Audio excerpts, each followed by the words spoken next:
center. So I think that every student needs to have their voices heard.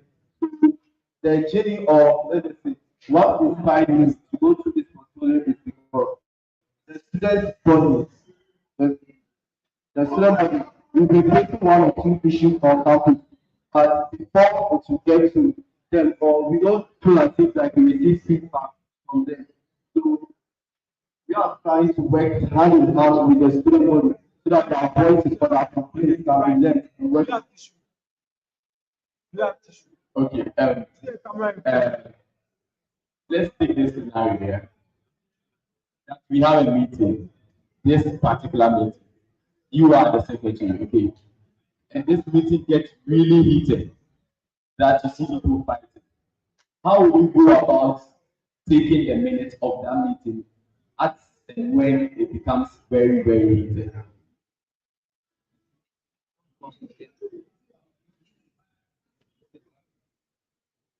Please, can you I should come again with a question. This particular meeting we are having, all right? If you are to be the secretary of this meeting, are you listening to me? If you are to be the secretary of this meeting, and then at a point, this meeting gets really, really heated, people are angry and fighting, just fighting, right? How would you go about the minutes? How would you take that the minutes of that situation? Thank you very much. So we saw a scenario like that happen a few minutes ago, which was people at the back voicing out their concerns and interrupting. So she asked for a reason. Not to cut you. That situation, right, is different from what I'm telling. What I'm telling you is they are fist fighting. It's has become physical, right? How would you Thank you very much. Wow. So, if that scenario is to play or is to happen, who ask for a reason about some 10 minutes or some 5 minutes for us to calm down the situation, to come to a common conclusion for the meeting to conclude. I am not talking about calming the situation. I'm trying to get your steps on how you are going to take the minutes. Do you understand minutes? You understand minutes? What minutes?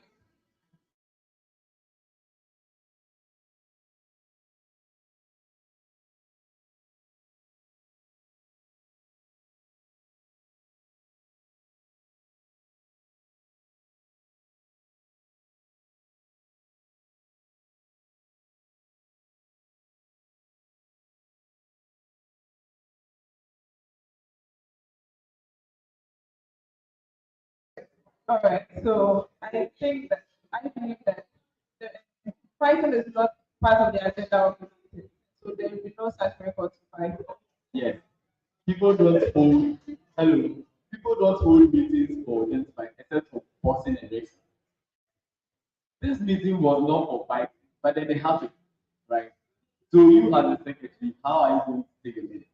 Are you going to ignore the situation? Are you going to take a minute?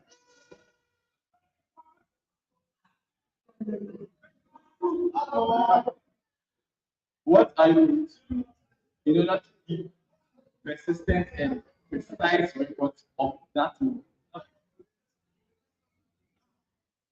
So during the argument, it will be stated in the minutes that there was a pro or an argument of the fight that was happening. So we state it, so there was a fight that happened during the later on we now have a reset. So it is stated in the minutes that there was a fight. And we will be able to find the fight in detail in the minutes. But it is stated in there that there was a fight happening during the vote. Okay. So with your manifesto, you telling us how you would like to improve the mapping system for the education. Currently, I'm seeing one lab one, and honestly, I would want to ask, how would yours be different from because from what you guys said earlier? said you are going to basically see things at vantage points in the institution, which means if the student, the individual, don't have the ability to read certain things, for instance, certain building plans. If the student don't have the ability to read building plans or architecture in general, the student will be lost. Since most of the maps here are built on these various architectural skills, if the student is not really good in reading architecture, so it will still render our point of mapping system being useful. So I want to know elaborate on how would yours be better than what we have right now. So a practical example was when last year I was in level 100 and I was about to do my registration. I looked everywhere trying to locate my department and I couldn't find it. And so a practical example would be that so we started posting every vantage point saying that this road leads to this place, this department, this particular lecturing halls and all that. Okay. And you stated here that you will be having digital campus map. So how would you go about it? You understand the question, right? Since we have gone far out this physical barrier, let's see how we do it in the digital world.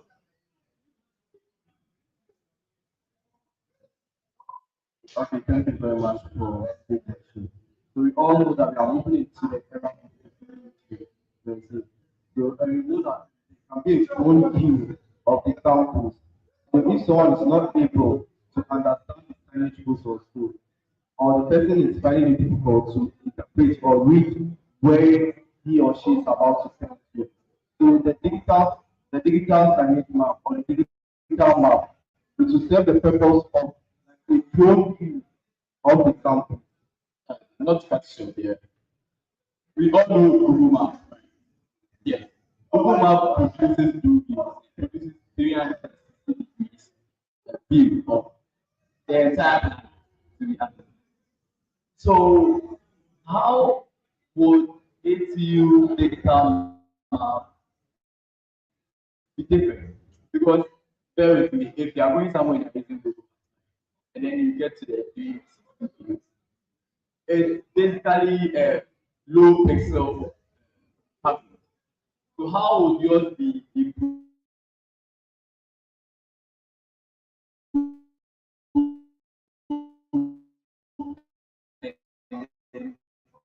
Well understood by the students using about to get data again or to collect data to see if the changes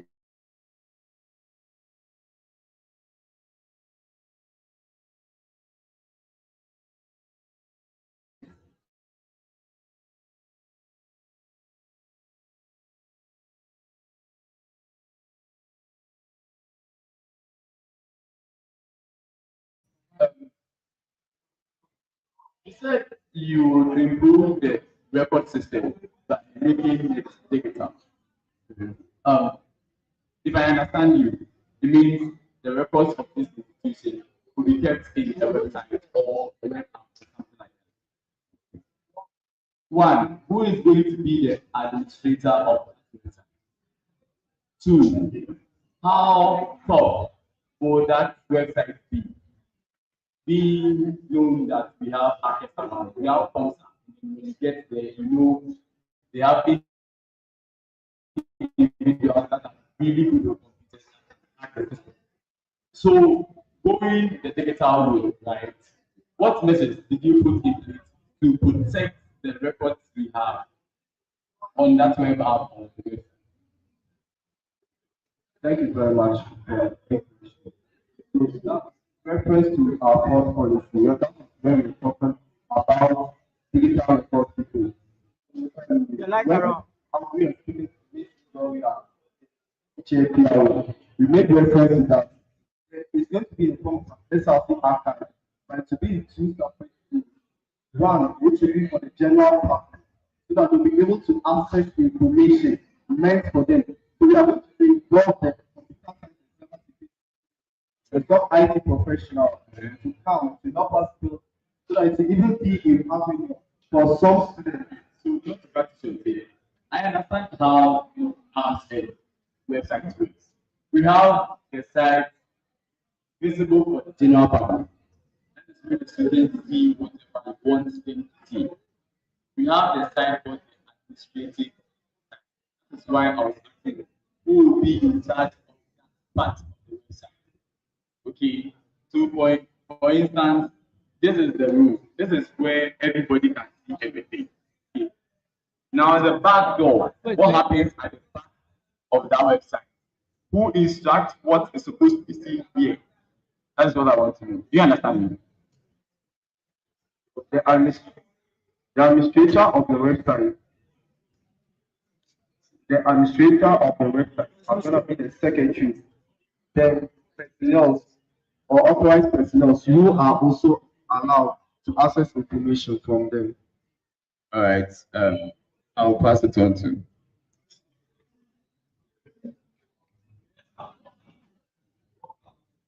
So I have a few questions for you. So in our normal settings or in a new era, most people have perception that the secretary jobs are not really needed, or we don't need qualified people to work as a secretary. Since you are vying for the position of the secretary, I want to ask, what will make you a good secretary from other people?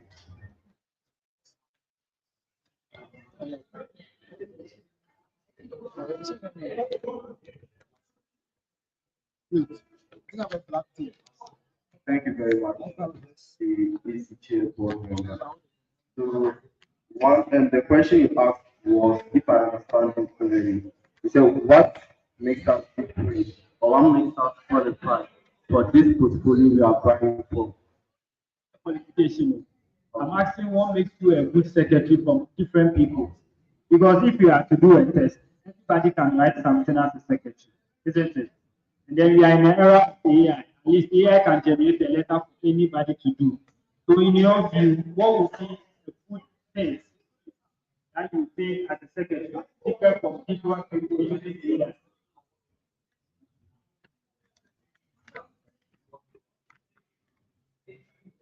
Thank you very much for your question.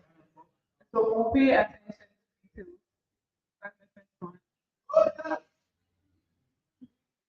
So the first one is we are going to take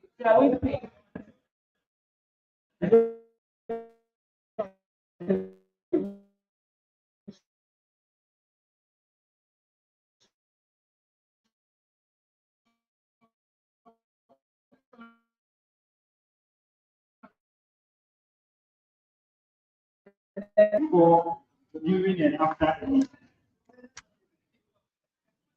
the role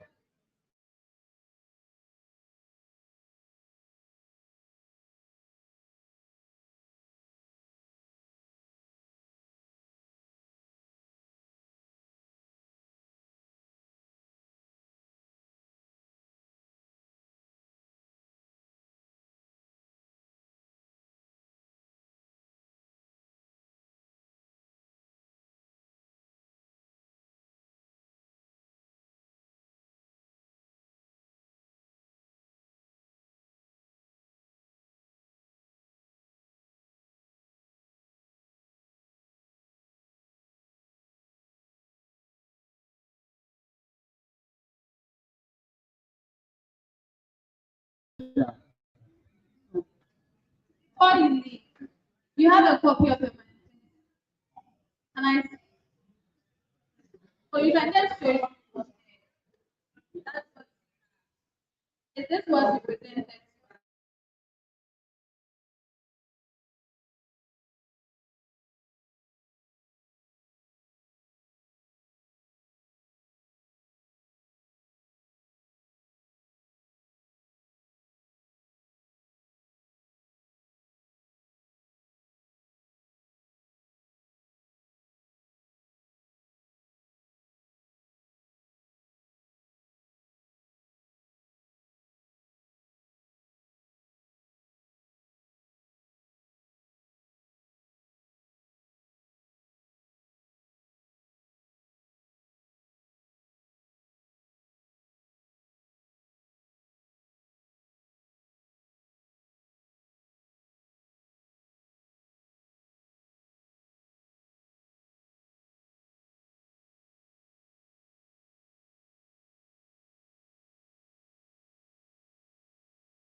Okay, so I'm going to ask you the first question based on the attribute you guys gave me about yourself. You said this portfolio, right? This portfolio teaches you responsibility, and that it's not just about the name, it's about responsibility. And then you said you believe in transparency. Firstly,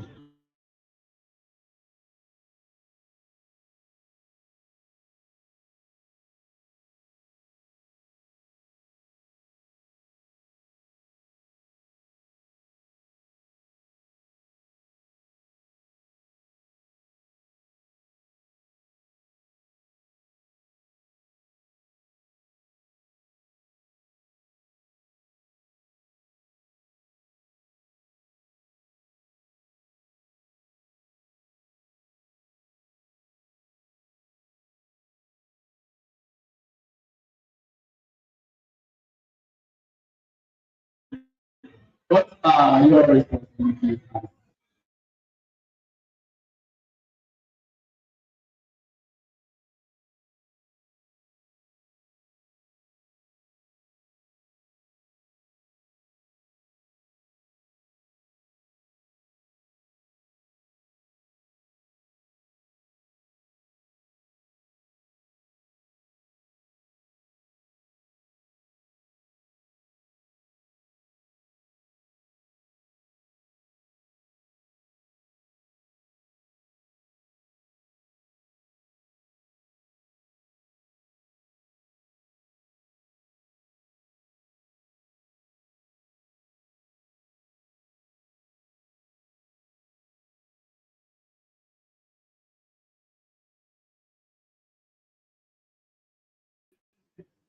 So this transparency I'm talking about, right?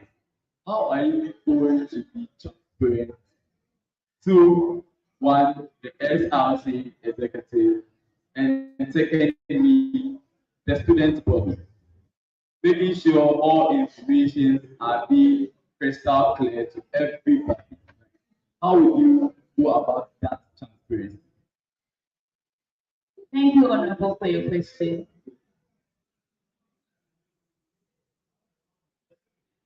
So, first of all, I believe in clarity.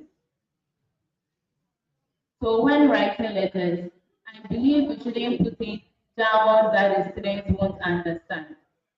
And also, transparency in the sense that anytime that anytime you hold an executive committee meeting or anything about audit that the students need to know about, we are going to release a communique to enlighten the students about this and that and the agenda, this and that we need to that we are working upon so the students can be aware. And this brings about transparency and accountability. Okay. We all witnessed what happened about 2 minutes ago. Right? Argument was heated around here. If you were to be the secretary of this very meeting, right? How would you take the minutes of what just happened right here? All right. Thank you so much, Honorable. Be a witness of what is transpired as the secretary, and I need to be of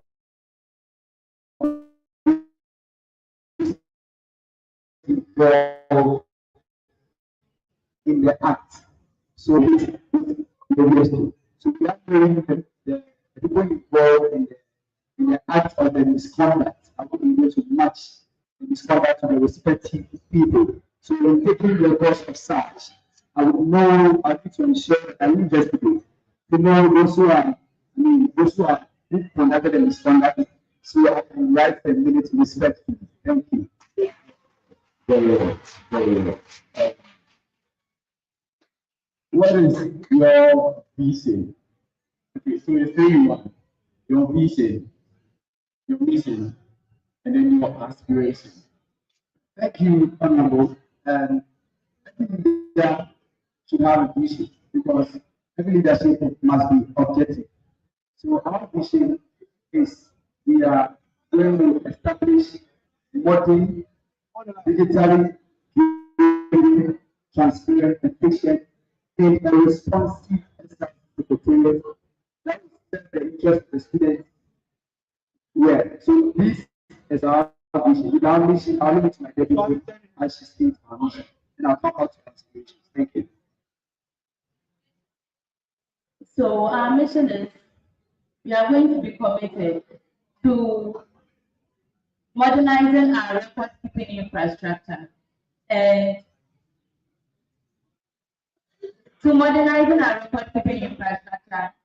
radically improving upon the student executive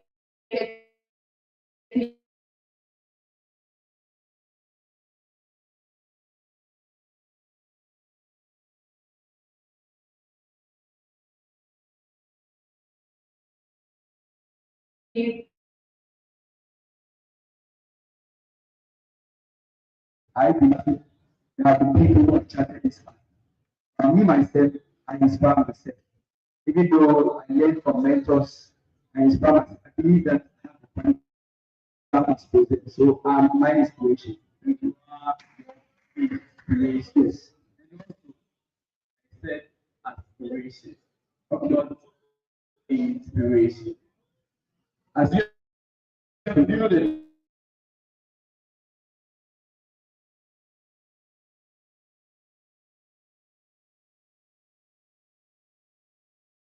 difference. Please come.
Anything that has to do with documentation, we will transform into a paperless where these documents will be saved and protected in clouds, Google Drives, and ensure that files and documentations cannot be lost. So thank you so much.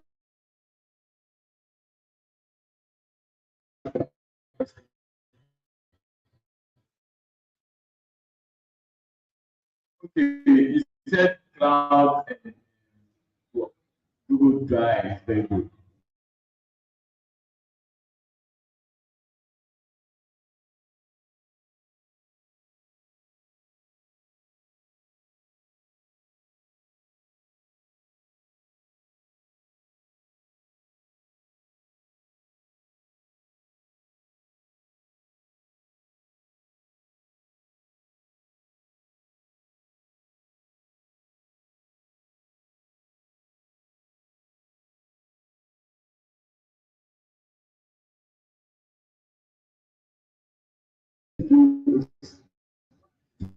involve them. The best thing to do is to involve them so that we give us the requisite knowledge and the steps to take so that we can secure our thing. Thank you. I'll pass it to.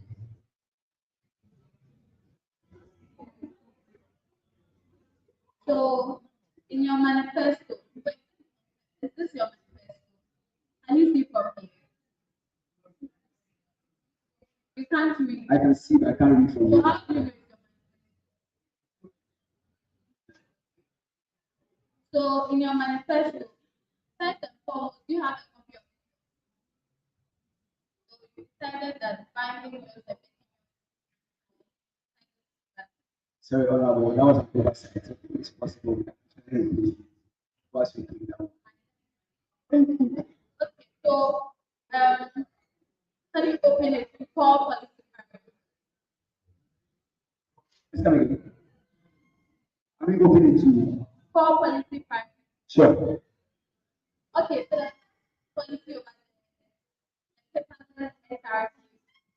Yes, please. There are things like digital archive. First and foremost, what's policy? I'm a procurement student. There are things like digital archive, cloud infrastructure, electronic correspondence, then transparency portal. Do you have any knowledge on IT or on these things? Thank you, Honorable. Like I rightly said initially, I made mention of clouds and Google Drives. Then the honorable members stated clearly that the department is in charge of cloud with the computer science. Now, with Google Drives, have fair knowledge of it because have fair knowledge of it, and student transparency portal. So this is where we involve the computer science today, or the people involved, so they can enlighten and ensure that data be kept and not be lost. Thank you. So how do you know? How do you then present the policy when you see how it works?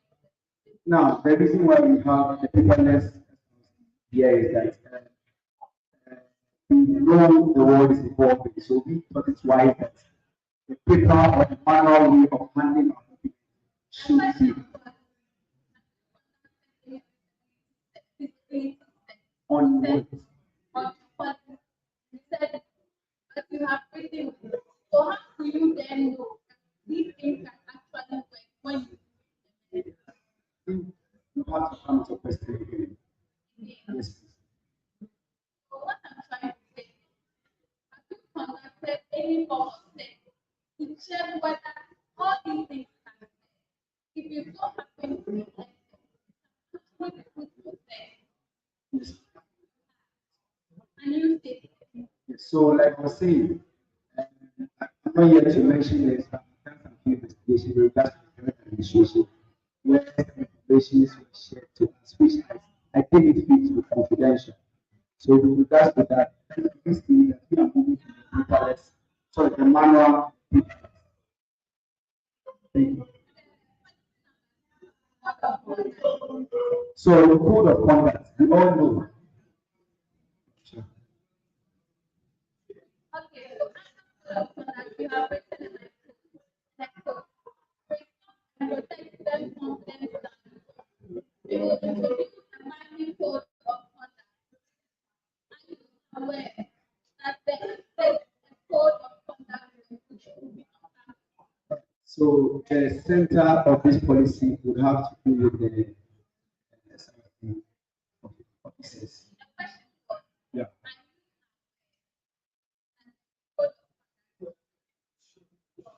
Look, in a sense that the policy is centered on the SRC officers, not the student body. It's centered on the SRC officers.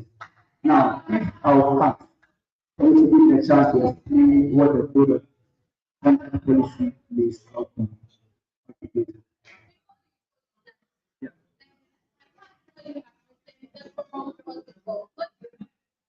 Now, with regard to the decorum protocols, all SRC officers who work who do the services of the SRC secretaries. These documents or these rules will be set in a sense that if an officer would need a letter, if an officer would need a letter, that will ensure that the officer draws attention 3 days to a day. So that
what would you identify? Gender equity and gender equality. What would you identify?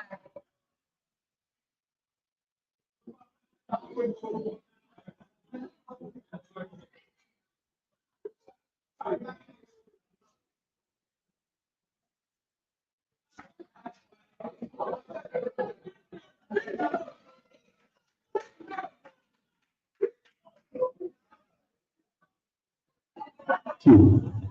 Thank you for your question. If I really like your question, you said gender equity is the how and which one we put in line. If I understand perfectly, equity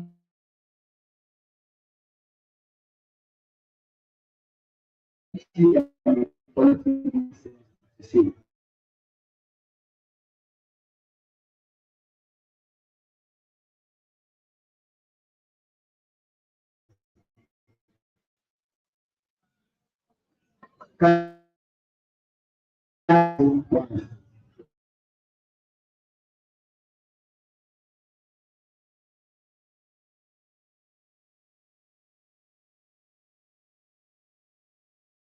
Thank you.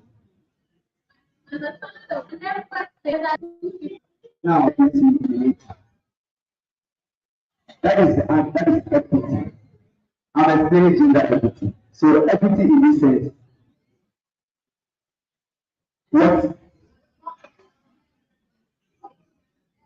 that is why I said in my understanding, gender equity and equality are the same. And respectfully state it is no.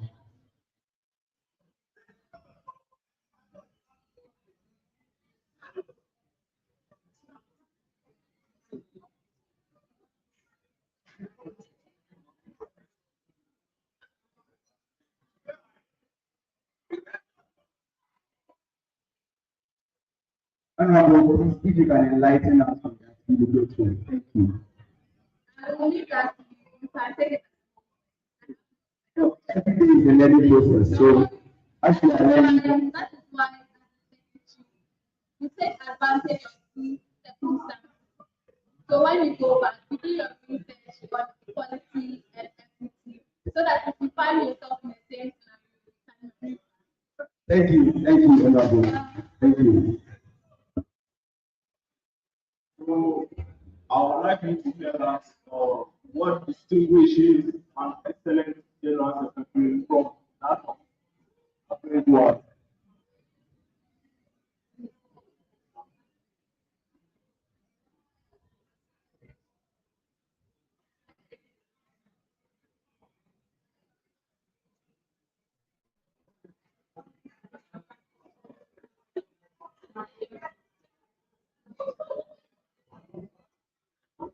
So the question is distinguish between an average secretary and an excellent.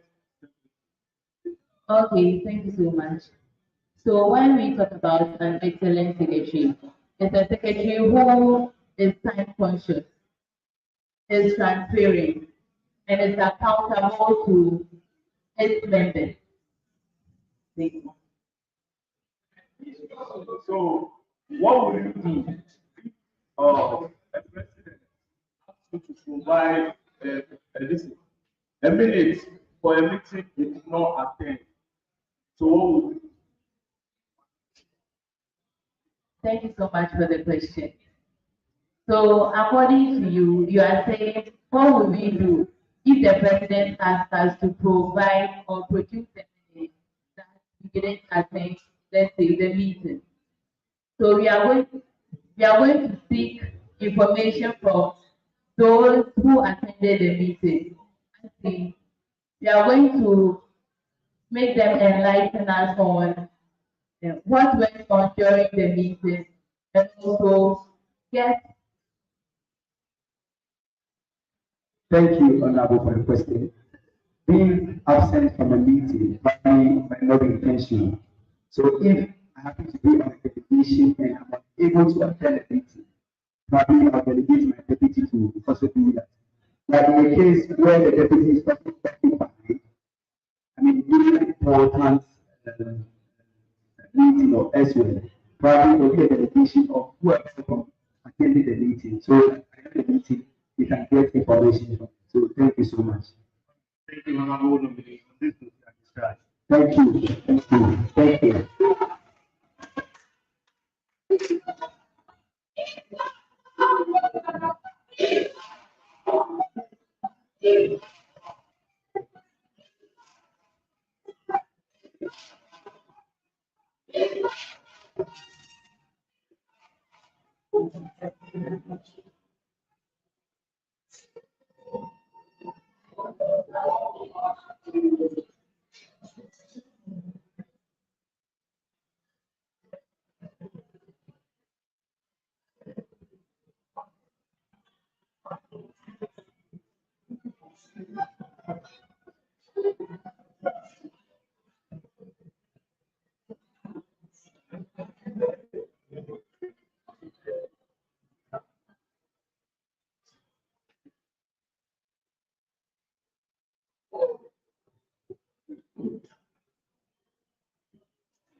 Can we pick them? So I'm the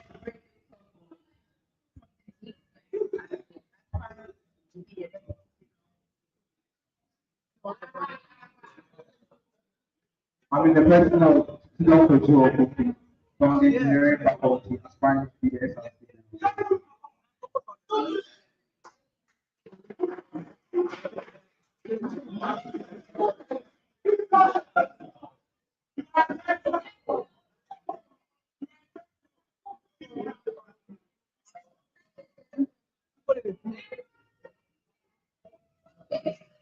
Why do you want to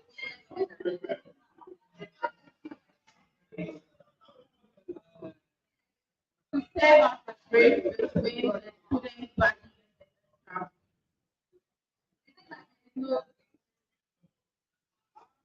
Currently, you said you want to be elected because you want to serve as a president? Can you say that? we are not saying that you don't bridge. What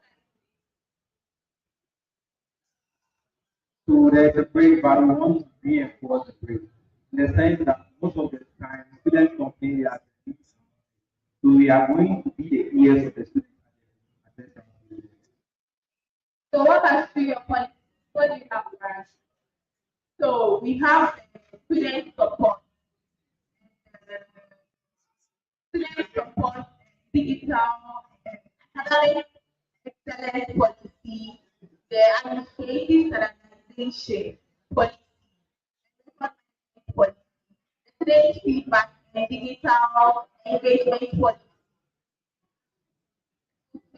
You have anything? Parents, what would you say has been the biggest challenge students face in your office and to address by the day? How would you solve I think it's about the feedback. The feedback the students give, having to time. it? What would you do about it? So that is why we are trying to create a digital platform where the system is going to categorize student issues according to their problems and be directed to the immediate committee office. Okay, so can you confirm if this is your mindset?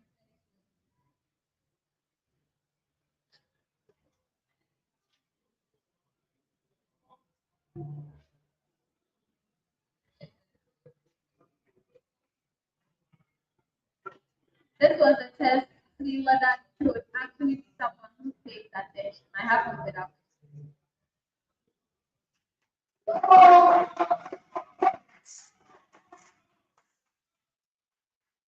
Yes. So, Mr. Chitungo, you said you are from the engineering department. Please, to be specific, what department? mechanical department. Okay, my first question for you. My first question is for you to name the board and limit of their position to show that you really pay attention to what you are doing. The board. I mean the board. Name the board as the name of the EC chair. So currently the visitor is Mr. The FO is Mr. The PRO is Ms. Christina.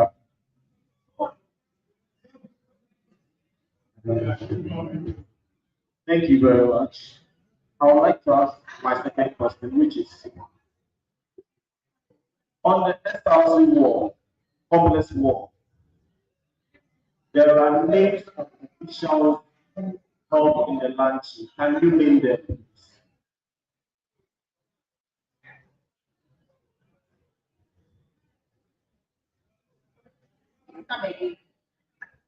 On the SRC complex wall for the building, there are names of officials who helped in launching the building. Please, can you name them? Actually, the current office. When the SRC building and the complex was opened, officials were brought together to open that building. Can you name them?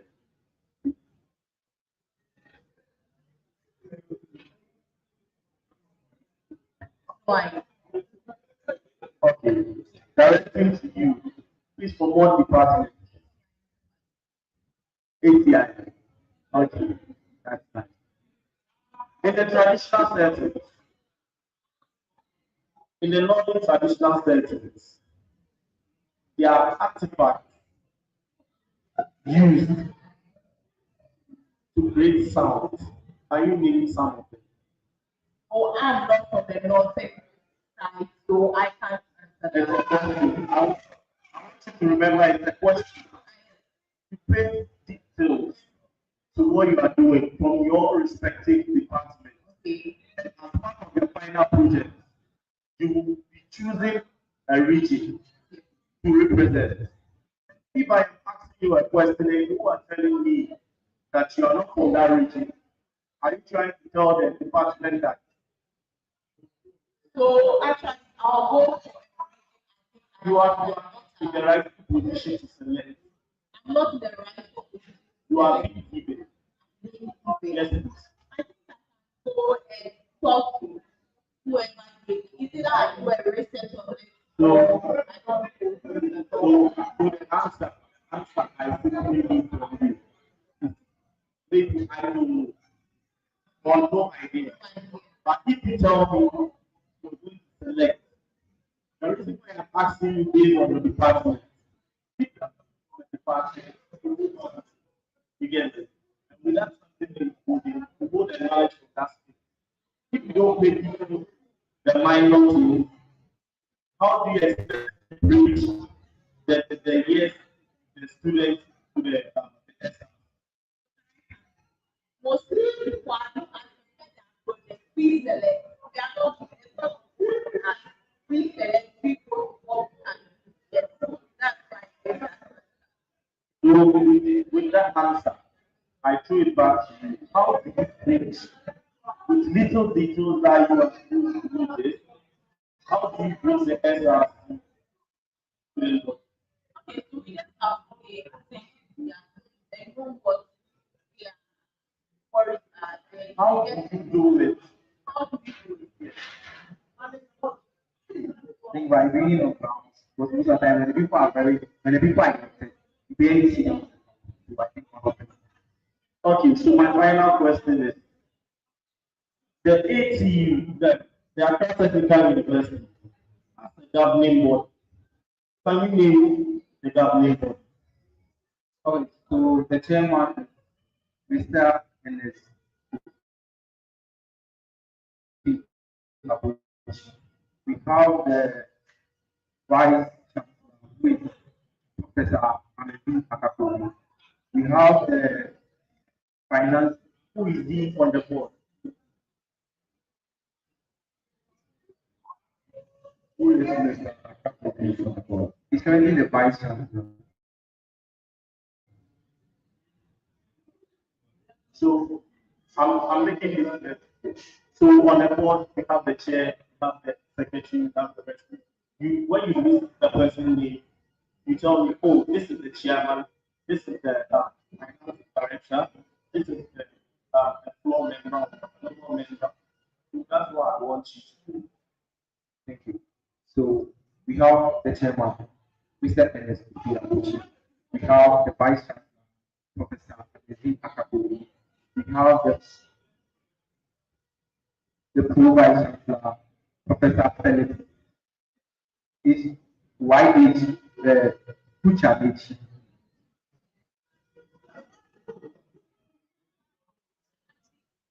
And we have the registrar, Mr. Ibu.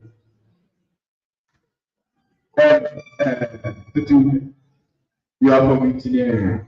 She's from Why secretary? The reason being that engineers do more of numbers. And if I start to correct it, you do more of cooking. Okay. So why taking records of these things? Why? So that because the secretary rate is not very no. Okay, so the secretary rate is not limited based on records. The secretary rate for such as lobbying for scholarship opportunities. As it stands now, I serve as a board member of SUBIT, where I can lobby for scholarship opportunities.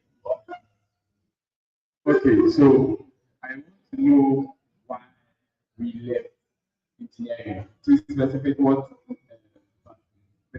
mechanical. Why did we leave machines?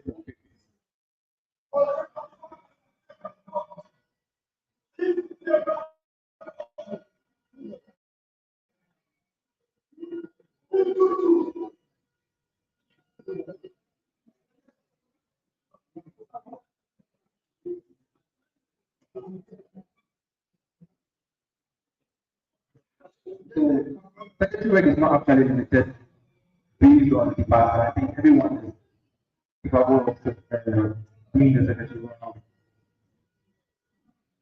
Honorable nominee, what is your strength? Teamwork, leadership roles, and also record keeping. What is your strength? Working on ambition. What is your weakness?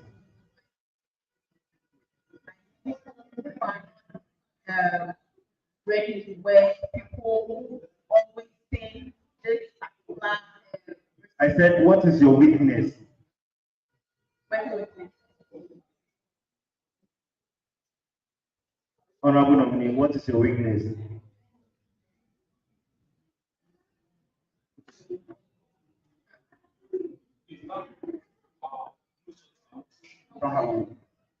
You don't have one. So what made you met with this girl? We so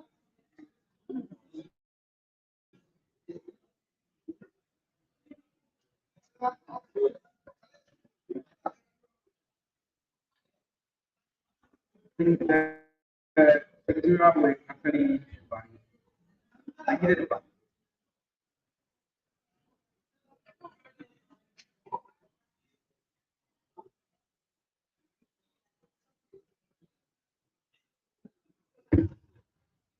So the secretary actually comprises of two people. And I needed a body to actually be Christian alliance with mine. When I saw her, the Christian alliance, I decided to team up with her to actually buy for this position. That's what made you met. Yes, please. What made you understand or what made you accept this proposal to make?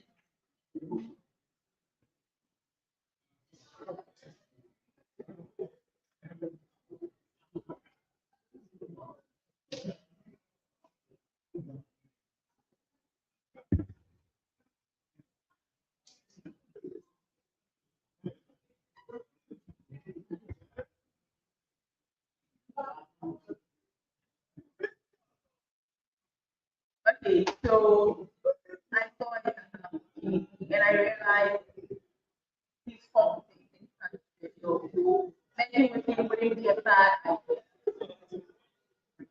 So, as a secretary, at what point does the meeting minutes become valid and becomes legal? Pardon?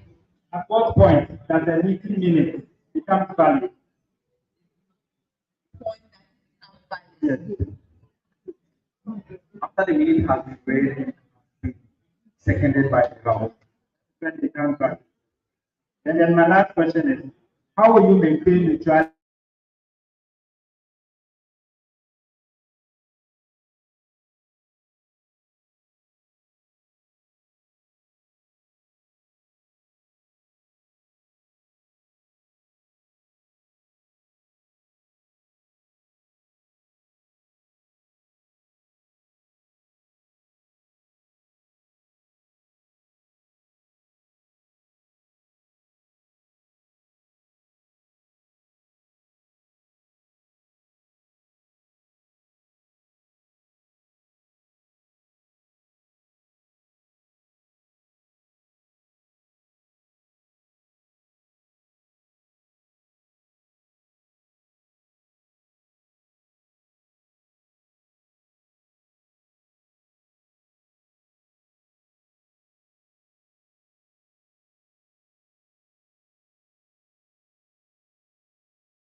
Maintain neutrality.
go and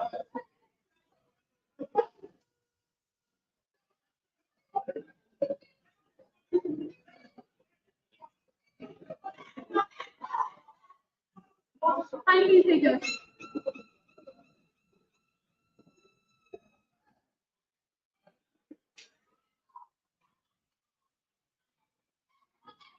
Please pick up the microphone.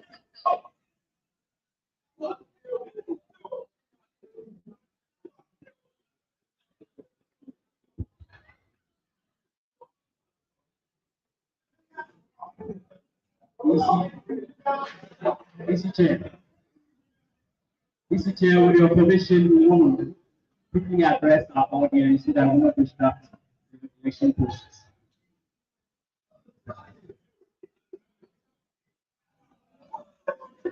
Oh. Hello, audience. Once again, keep calm. Please, this is equally important as part of the electoral process. We want you all to keep things so that we can finish this with you. Thank you very much.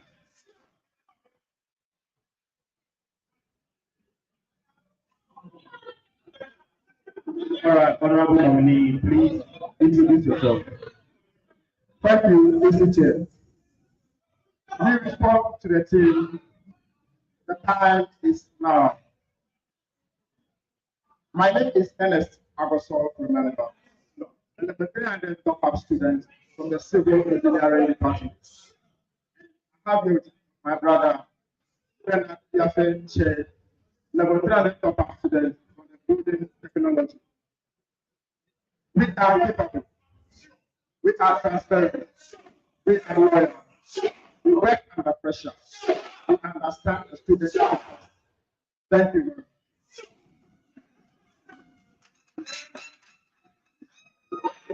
much.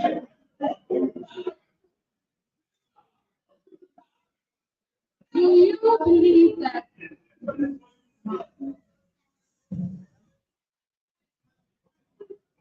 are known to be very rowdy?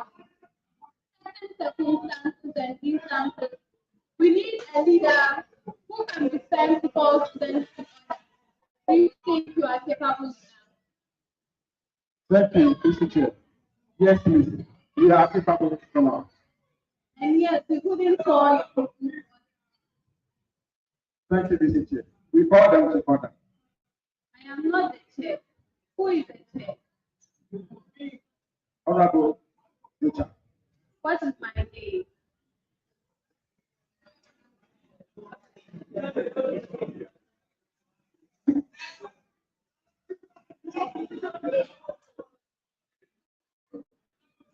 Next Chair, please permit us to continue slow again, but we know your position as the public relations officer for the committee. You were aware you were to be vetted. Yes, please. Under normal circumstances, as a leader, before you take any step, you are supposed to investigate, do a background check. So you are telling me that you walked into a vetting panel without doing any sort of investigation on the people who vet. Is that what you are saying? Yes. So then you don't know. Every day is a learning process and we thank you very much. Back to you. My question again is, you have something over here called self-policy. Can you run me through that? Thank you. With our hostel policy, we believe the SRC should not leave the students out for them to go and look for hostel themselves. So we believe that the SRC should liaise with the management outside the school so that we can represent them there. Before they come to school, we have to go to the hostels and check if the hostel is in a good condition, if the price they are charging our students is okay. If water is flowing and have access to light over there. So we believe hostel and hotel, when we are voted to power, we will implement that. Secondly, we want to communicate well with our students. Before you proceed, does that include reduction of prices? Thank you, Listen. That does not include the reduction of price.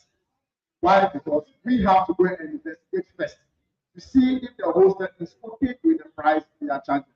If not, then we have to beg them to reduce it before we bring What it. if they don't? What if they don't reduce? So let me get this straight. What you are saying is that before the next academic year, if you should be elected, you are going to go around campus and look for hostels for students and negotiate. Is that what you're saying? Mr. Chair, please, yeah.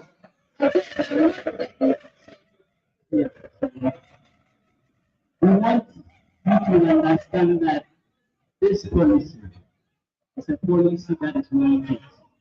Yes, the recent flood that was out there, some of our students were affected. We believe that the SRC takes interest in regulating these hostels. It will be a good point for us all that once again we will not be encountering such issues. So we have just let students astray going into their private schools. Not so much about what All right. we already know what you do because you presented. It is about how you do what you said you do. How feasible is it? Because you can't work you would have to give a private hostel owner an incentive for them to want to listen to you. So what then is your incentive to these private owners?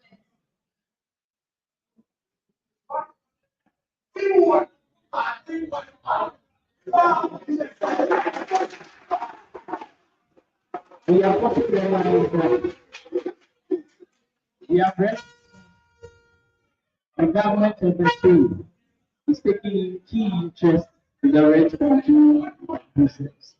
We are going to engage them through that process just as other investors do. We can actually engage them so that they can also come together with us and regulate each hostels, their prices, and anything that is not conditional for the students. Thank you.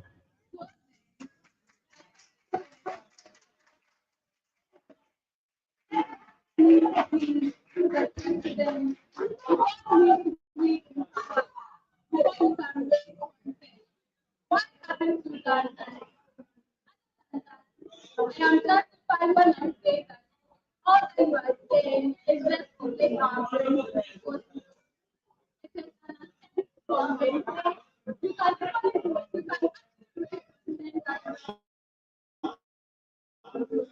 you have a way to become a president.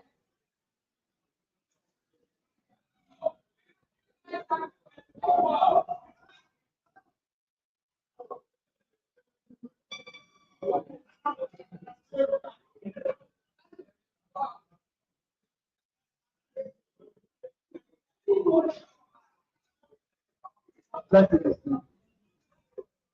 We cannot go out and do that now because we don't. Of like do work and go out. Thank you, Listen. We cannot go out to the hostels now and go and activate. You said you could find players with the brand control because you're taking notice that they are doing this. And I'm saying as a student, it equally affects. And to the best of my notice, you don't need to be the SRC president as a student before you can go to the brand control. Because the money is not as a student. If you feel like you are being so why not? Thank you, Listen. We understand when we do all the good. Please, please.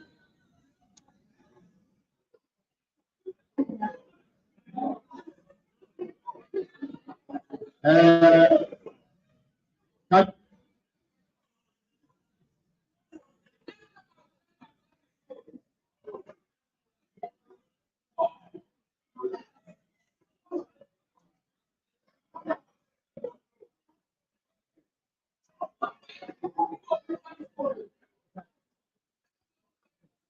Hello.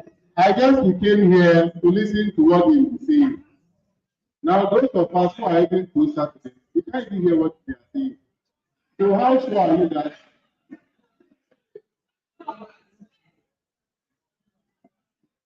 Or do you want us to allow you to go back a little? Because you are disturbing. What they are saying, the questions they are being asked, we can't even hear it. So, what's the essence of us being here? We are not saying don't support anybody. If you want to support, allow them to answer the question. When they are done, then you do what you have to do. And some of you are making noise, they can't even hear what they are saying. So what they are saying. Or you don't think what they are going to say is what will help you get through for them. Or you have made up your mind already. What I was saying was that the man in charge who has been going around with has been called from people saying that if you are a student and you are being affected, you are being treated, all you have to do is draw their attention. What you are saying is you don't need to become SRC president to lodge a complaint that a hostel somewhere is cheating students. Then it means that you are only saying it's for you want and you that is the only thing.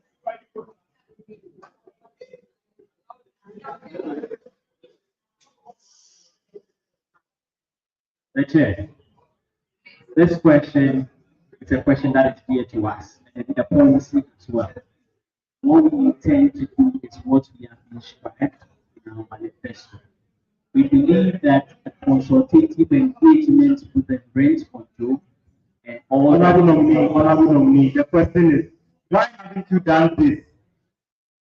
we have been able to engage some students on that. You have to.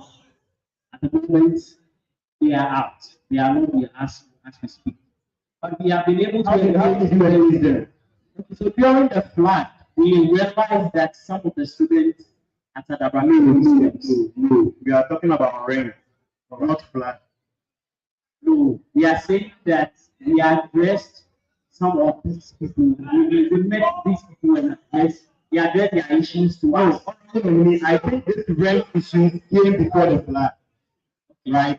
So why are you chipping in flood to overcome rain?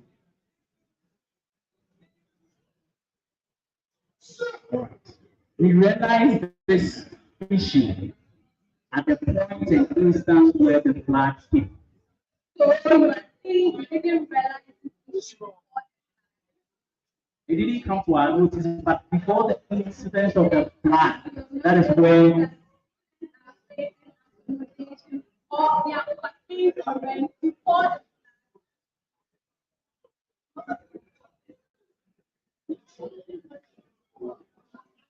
we want to, our attention was drawn much more to it. We know there are pending issues that are there, but our attention was much drawn after this check. Our attention was much drawn to it. you were aware before the plan, or you were not aware at all, or it happened after.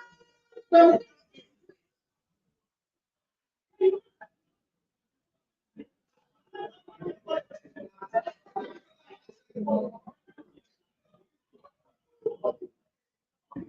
Thank you, Isi.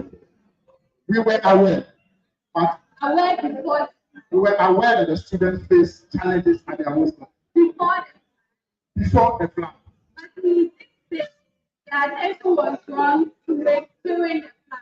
And the example he was citing was in reference to after the flood. That means that the flood was the catalyst that moved you. Thank you, Isi. You made mention that it was much more.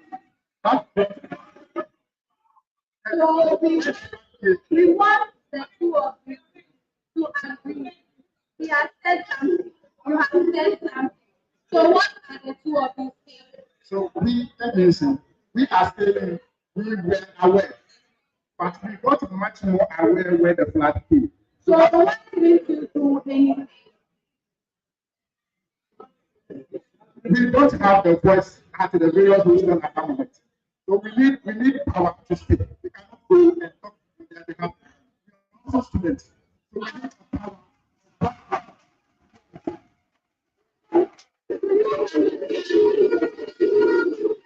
Yes, please. Yes, please. If you claim that you are an advocate, and then again you say that you cannot go and speak because you didn't have the power, then that means you have lied. Because advocacy does not require you to have power. Advocacy requires you to have the willingness. Advocacy requires you to have an education. Advocacy requires you to be volunteering. And you just said you need power. Yes, you say you are an advocate. That is a big lie. Would you really try to restructure? Thank you, Lucy. So what we said was we knew that we did not have that power. In terms of when we went, we spoke with them, they didn't know us. They asked, who are you? We are students. And they said, if you don't like our hostel, you can go. And at that moment, our students are frustrated. They didn't have a place to stay. What do we do then? We just have to allow them to enter like that. And later we go back and go and draw plans for them. That is why we are. All right, here's the last question. So it's in the form of scenario. So it's the students take a demonstration against management. Are you listening? But management directs you to discourage the protest. How would you respond?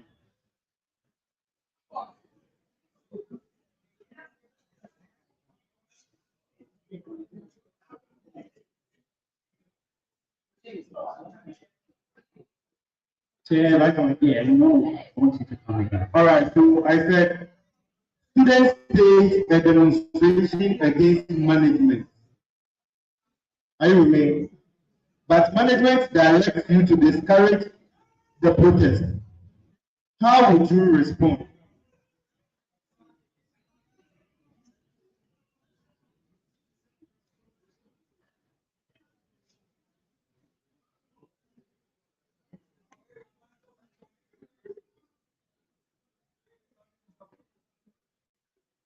This scenario is really practical, so you have to.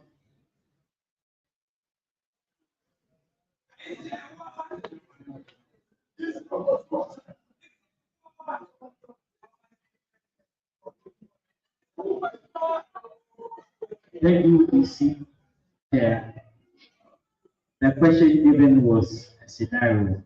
So one way or the other, maybe we might ask the contest. That is one question we want to ask. But if it is in that same regard, we want to ask that the question that we put up, what is the nature of it? We want to ask that question before we can. No, honorable nominee, I said it's a scenario. So students take a demonstration against management, but management directs you being the president and your assistant, they direct you to discourage the protest. How would you respond? Because we are facing that now. You know that we are all facing the same thing, which is living in meeting now. So how are you going to respond to this? Thank you, Mr. Chair.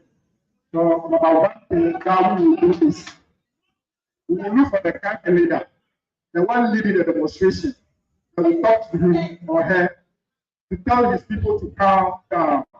Then go to the management and tell them that this is what the students are saying. So we should know how to manage the situation. Then we have to make sure we keep in touch with the group leader as well and with the management. Number one interest over here is we are representing the students' interest. So we must listen to them first and then take it to the management. Thank you.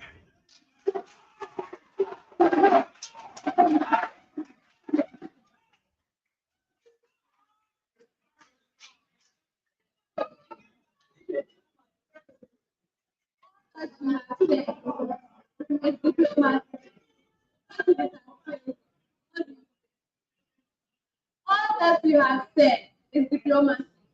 What if it fails you? What do you do then?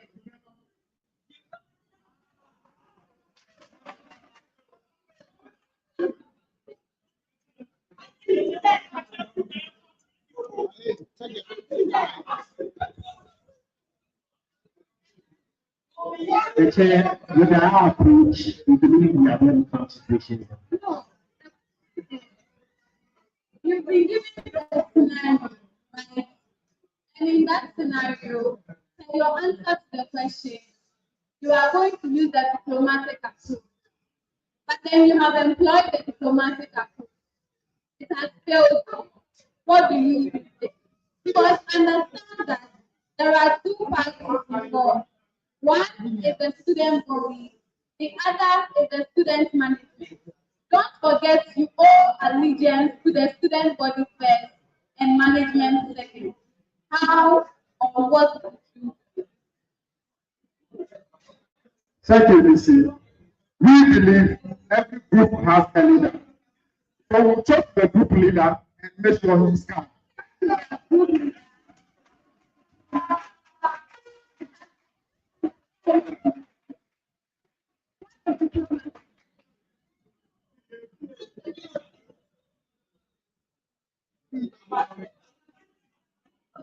Thank you, Lucy. If that step failed, we do not believe it will fail because we are the student leaders.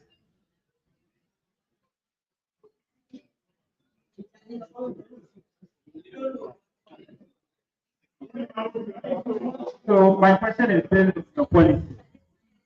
The number 5, your policy.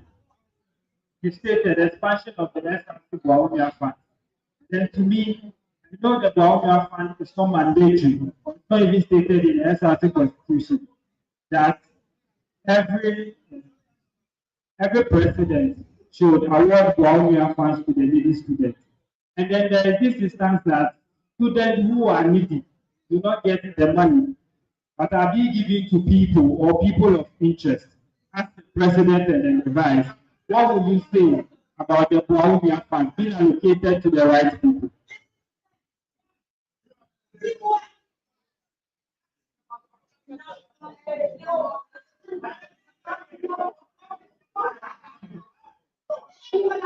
Thank you, Chair.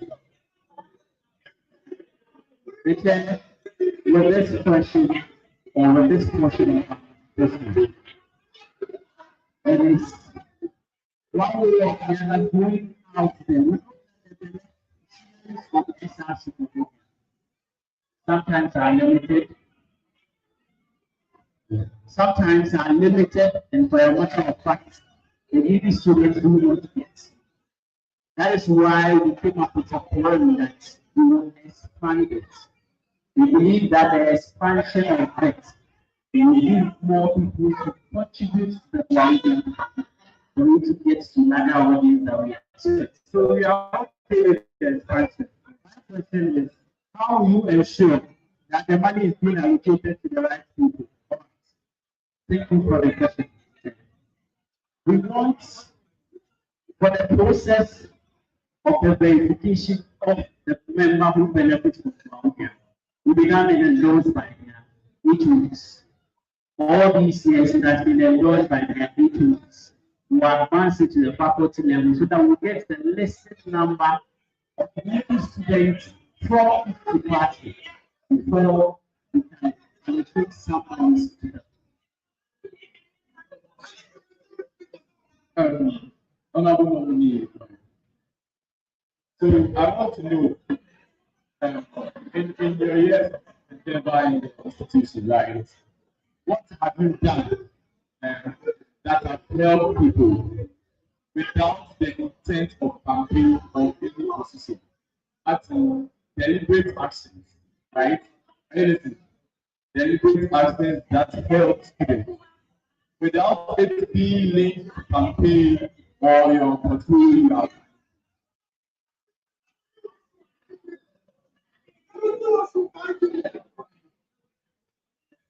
Just before you answer.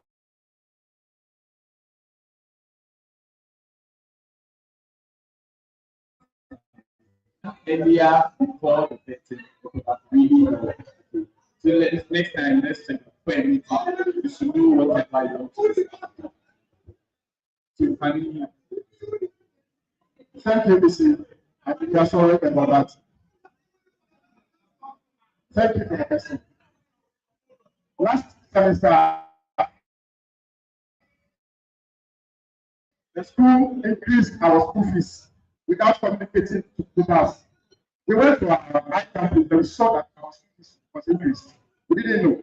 And we know before you write exam, you have to pay 60% of the fees. If not, you will not get paid seat numbers. When we realized it, it was also close to the exams. So we wrote a letter even to the VC level so that they can allow students to write their exams, then come back in their next semester, then they can top up. Because the notice was short. And also to aggravate and help the student body as well. the time we accomplished this was when I think we were vying for the position. You can't be a nominee for a certain position. So I am trying to believe that whatever you did at that time was linked to your campaign at that time. The reason I'm asking is, I want to know what you have done that is not linked to any campaign or any portfolio at all.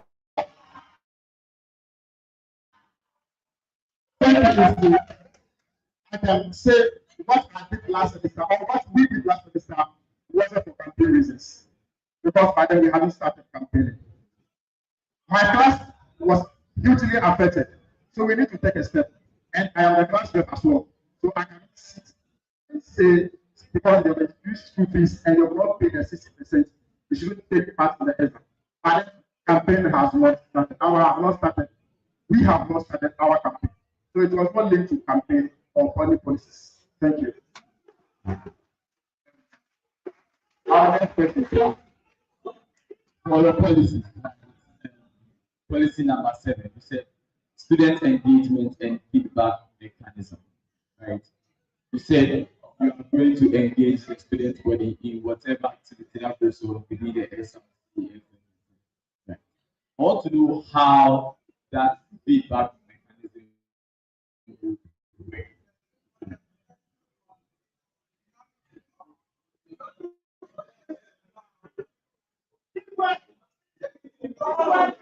Thank you, Mr. So, thank you, Mr. So we have also thought that we can have suggestion boxes around that any grievances that maybe we will not hear. Students can easily drop those their grievances into those suggestion boxes. And we will be holding having a press conference with them. Be with them all the time so that we can be listening to their grievances, things that are affecting them, and all those ones. That is what was okay. Thank you. I appreciate that you said we are doing it for every feedback system. For every feedback system. There's 2 activities involved. Now communicating and then listening. So once you have accomplished the listening part of the student, right? How will you communicate clearly to the student? Thank you, Bisi. As I already mentioned, we'll be having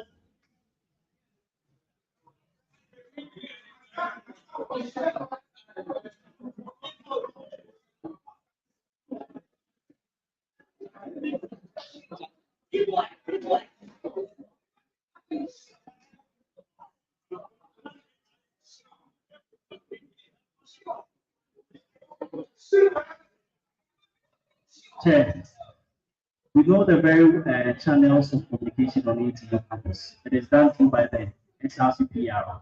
We make sure that the communication channels that are being used previously will be advanced.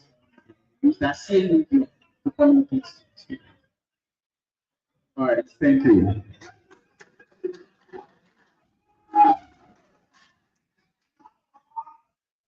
All right, honorable nominee, my question is very short. How do you distinguish between leadership and popularity?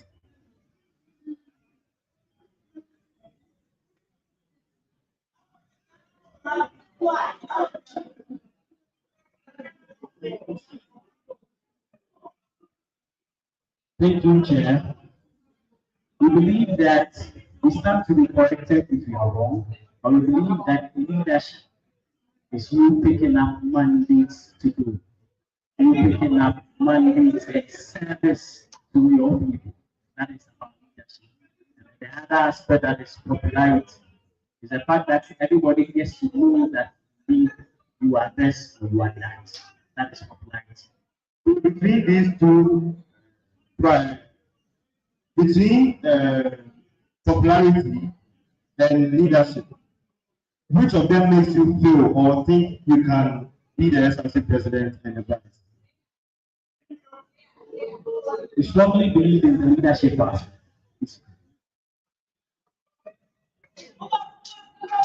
Okay. My question. One of the powers of the SRC president is to appoint the different positions. That is the speaker, the deputy speaker, and the treasurer.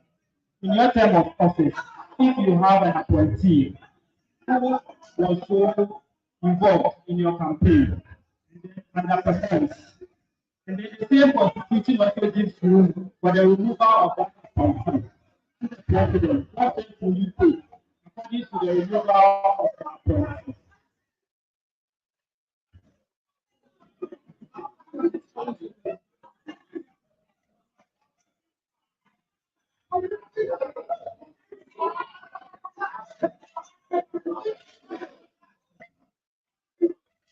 We want to get the facility first. You see, one of the powers of the SRC president. In this instance, the SRC president appoints a member to be on the board, to be part of the executive board, and then that particular person underperforms. In the same constitution, gives us the room to remove that executive. So, as a president, can you take us through the steps that is being given in the constitution for the removal of that executive?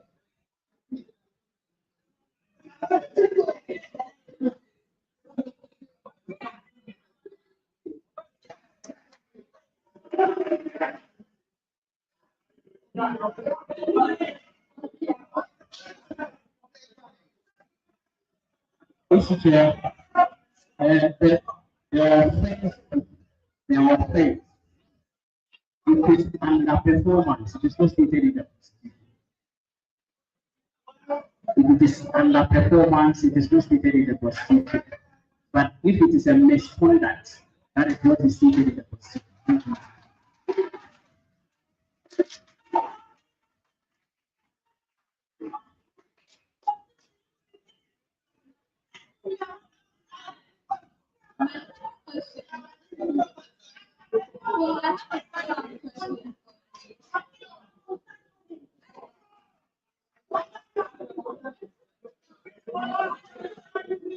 If your husband said they can't take you, you can't leave for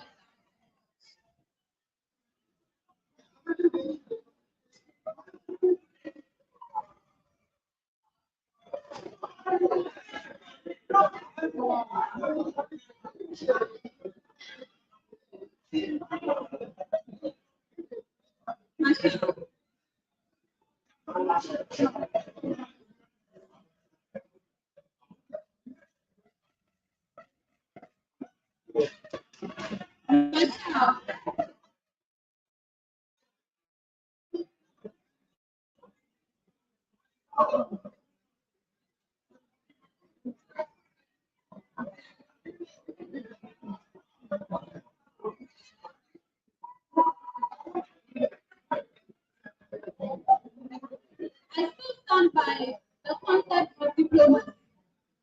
You have to tell me what means diplomacy.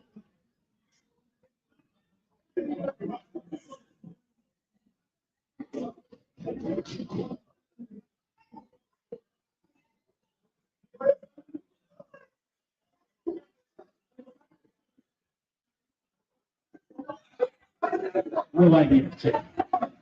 No idea on diplomacy. Okay. If you have no idea on diplomacy, Diplomacy is a very important tool. Great leaders. What is great leaders? That leaders employ over time. It has been proven without number that diplomacy has failed. When you even go to AU, diplomacy has failed. When you go to ECOWAS, diplomacy has failed. When you go to the ICS, diplomacy has failed. Then you need an answer to that question. Because there will be a time in your tenure where you have spoken everything you can literally say under the sun. But the two parties involved are not coming to a concrete understanding. You have to satisfy someone at a certain point. What do you do to achieve it?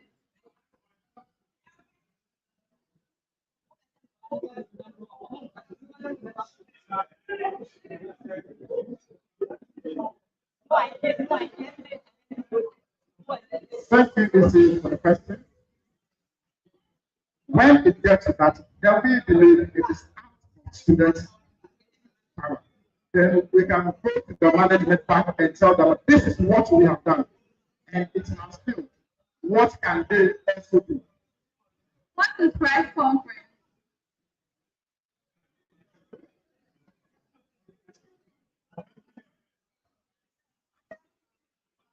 The Chair, a press conference is a dialogue between the people organizing the press conference and the media. That is why it's indicated press conference.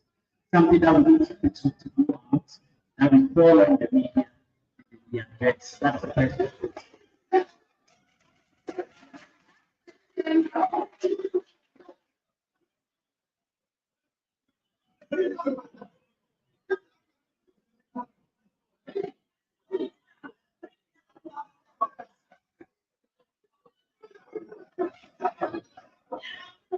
Marshall, please welcome up.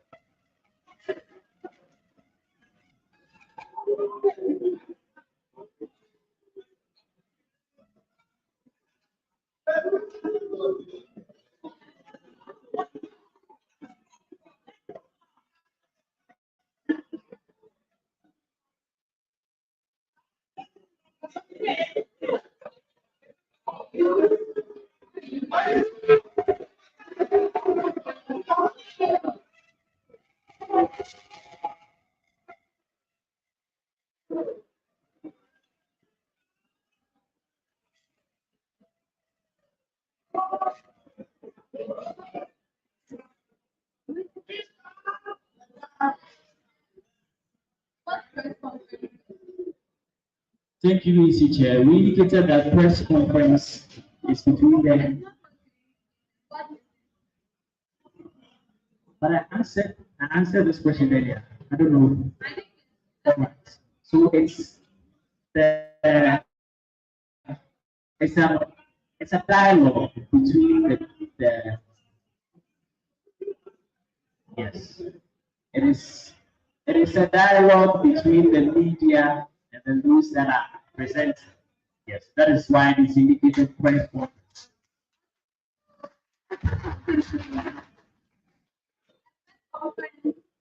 That dialogue between an organization and members of the press.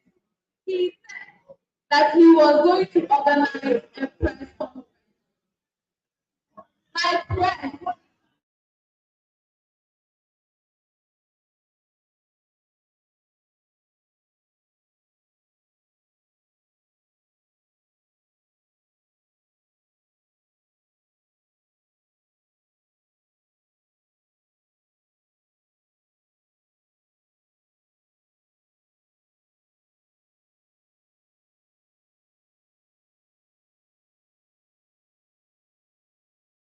So, thank you. that activities of campus, that when it is time for SRC events, the SRC abandons those activities. And you can't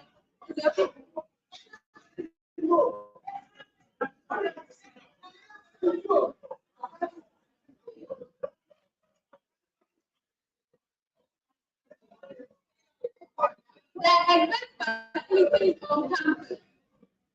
To stand for events. The S1, the ATU TV studio is number one. During the event, a letter is not sent or you don't see members from the ATU TV studio, especially crew members, having those particular events. However, you should note that every facility on campus, definitely there is a department or faculty that can work there. There are from the media and something, but those students don't get any overtime. You are part of the SRC and the ATU TV studio. You are part students who are well-versed in certain things, and you go and pay money to bring in other individuals. What will your administration do different and how? Thank you, Mr. Chair. We realized that myself, I was previously working with the ATU TV studio.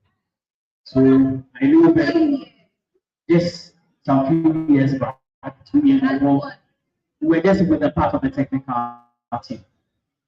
We indicated that the skills needed for that, for those handling the cameras and all that wasn't there. We advanced the conversation from there to the HODs, and then that came up or rebate the course multimedia. So now the new course multimedia studies that we do is going to equip students so that they occupy that space at the ATU TV studio.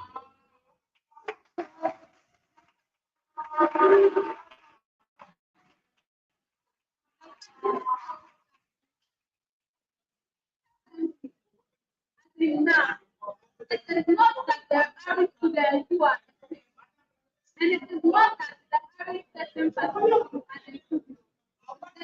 at the studio. The studio is not covered, but it is the facility of the school. What are you going to do different? That's what I want to do.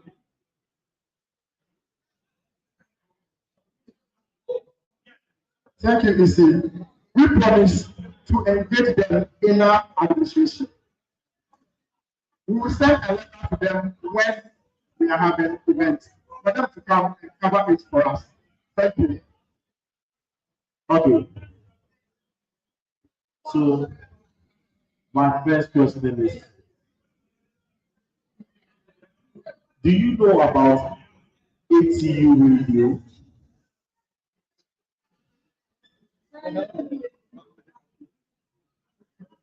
Easy Chair, yes. We know about ATU studio, radio, but at the moment it is inevitable, it's not there. What are your plans for ATU radio?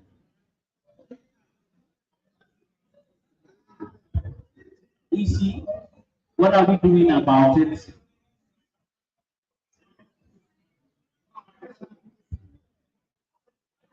You said it's inevitable. So the right word to use it is not there. One of the mission, Yes, so inevitable we can't eliminate that. Right, so let's be mindful of the words.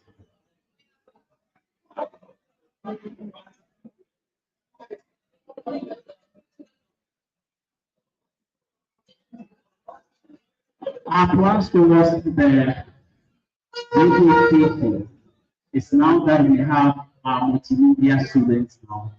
We want to advance the conversation and raise it up again if necessary. So for the House of Record, I want this to be on record. For the media house, what would you do if you are being voted into power on the ATU radio? Thank you, Chair. As stated earlier, it is not there. It got paid some years back. Now that we have, it is even written in our constitution that we have to have a radio station manager. But now that we don't have it now, we will advance the conversation to manage it and then we think about it and we equip it. And it's part of what we want to do. one of you is from engineering, like basically engineering, right? Okay. Why president?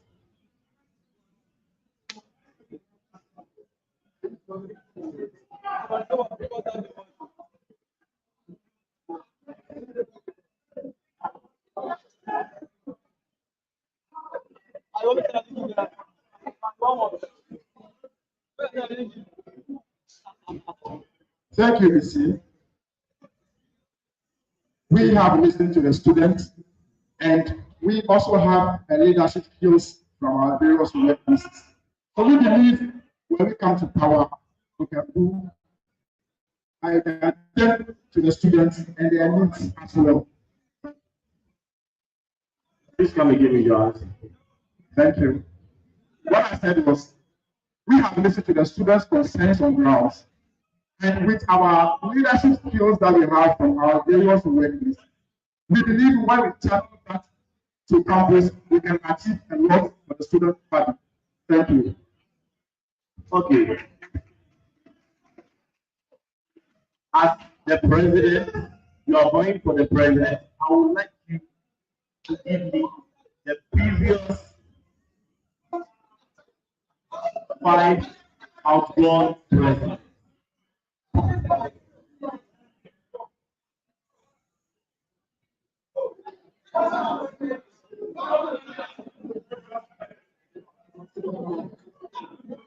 And also you can add the years as a plus.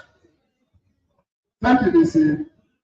We have His Excellency Atu Src, and we have His Excellency President Dr. Samuel, and we have His Excellency Terry.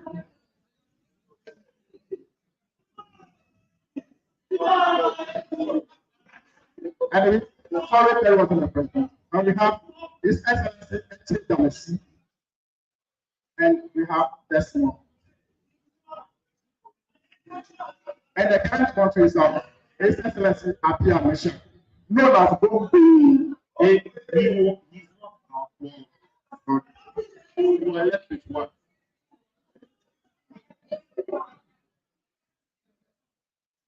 Okay. We try. We continue. What will you do?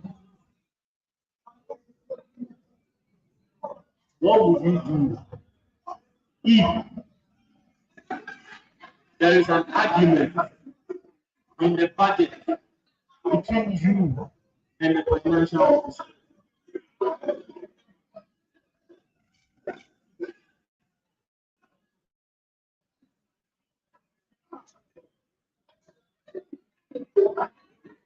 AC Chair, we want you to come in with your question.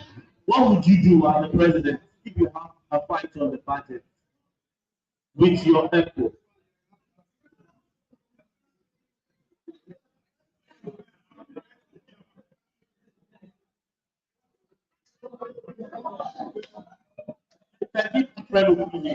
All right.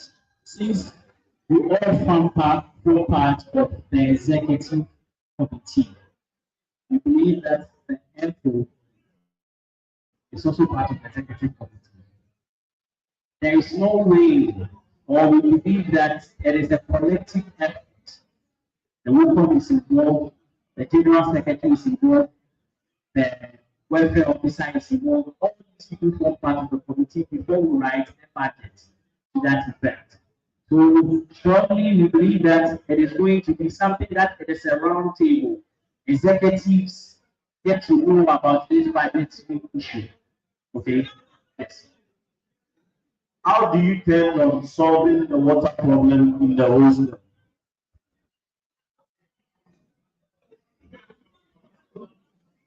Thank you, BC, for this question. We have realized also that most of the pumps that pump the water into our washrooms are faulty. And we have planned that when we come into administration, we will buy new ones or those that we can repair, we will repair them so that we can have easy and accessible water into our washroom. Okay. We have a last question for you. There will be a follow-up question. how many departments we have on campus? That is, we have 16. 16. Okay, so in your policy, number one, it stated that one department, one SRC project. During your time in office, you have about 8 months, 8 to 7 months. How do you ensure to have a project for this 16 departments? Also, at the point where there are no funds to secure that, how do you come up with what is stated here?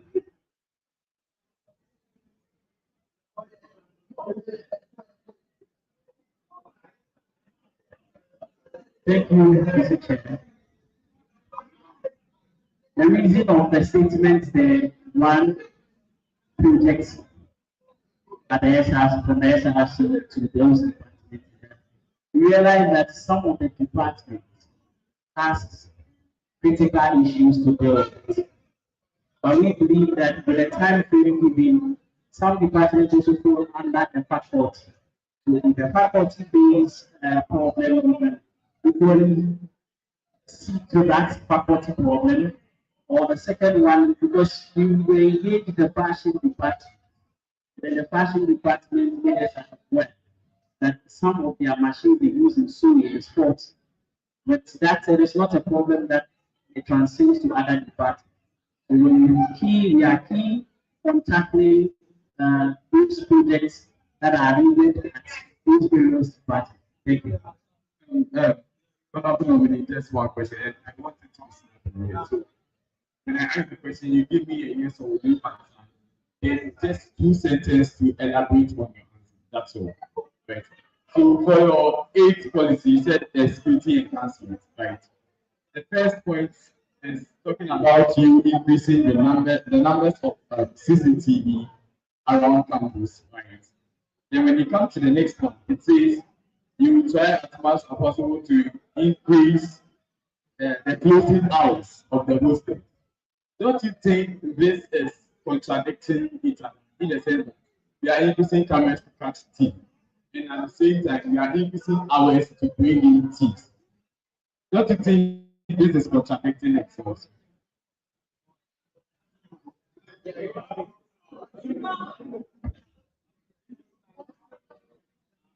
Thank you, Missy. No, it is not contradicting. So give me the reason, just two. Thank you, Missy. So the closing of the hostel is during the examination time. We know students stay behind and learn during examination time. So we believe if we extend the closing of the hostel a little bit into the night, it will help the students. And we know that without it will impose thief or people coming to worry our students. That is why we are implementing the CCTV camera on campus. So to be clear, let's be clear. That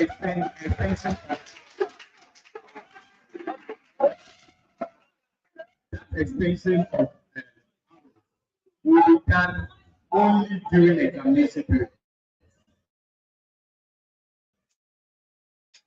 Yes, please. All right. Students have always and they have always you are elected and you are appointing members to executive committee. Of the people that make up members of the committee, people who are active campaign members, and you don't even pay. It is very evident that those people don't deserve it.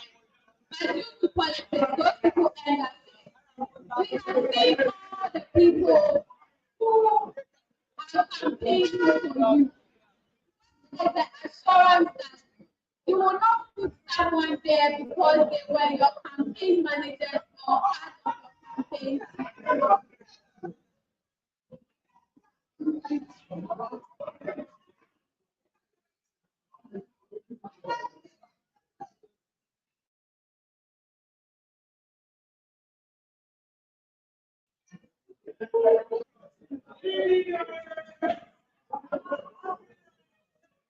Thank you, Mr. Chair. That question is very critical. But we, even in our campaign, we have worked with these people and then we don't have competence. As they even join the campaign, to even campaign, we don't have competence.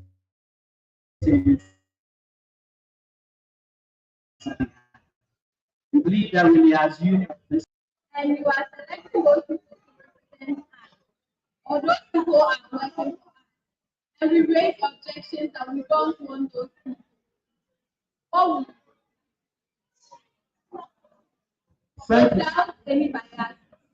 Thank you, DC. Before we appoint these people, we have to also consult their leaders. After you have appointed, we have raised objections. You presented them with the assembly. Objections have been raised that these people are not. But evidently, there are others to the who know certain things you might not be privy to. So then, what do you do? After the students have done to the process, the required process. Thank you, Mr. Chair. With the nomination of our appointment, it goes through the process. We nominate the level of competencies we are willing to speak. It's not about that. The level of competency is coming from you have done all that you need to do. You have presented them. We the students, we don't want them because they do not qualify. We have done everything. We have gone through the due process. The issue or the decision is up to you. What do you? Thank you, EC Chair. The Chair.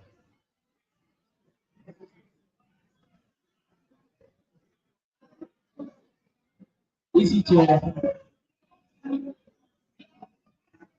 EC Chair, as you already said, it goes through a process because we don't present the students. Okay.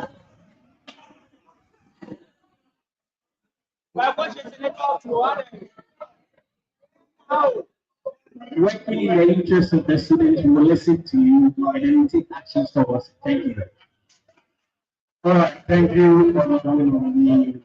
You have this time.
Introduce.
Hello.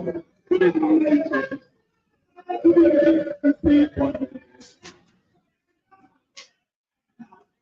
I'm in the person of communication, performing capacity that as far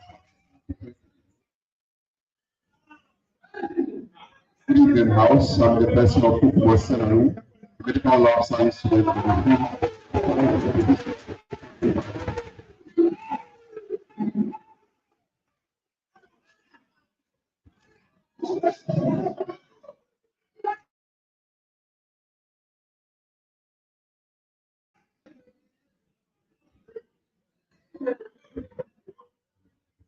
With that, ATU.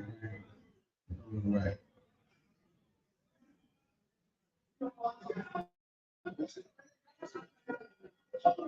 Um, I believe you sent a copy of your manifesto, and in that manifesto, you were talking about results verification process.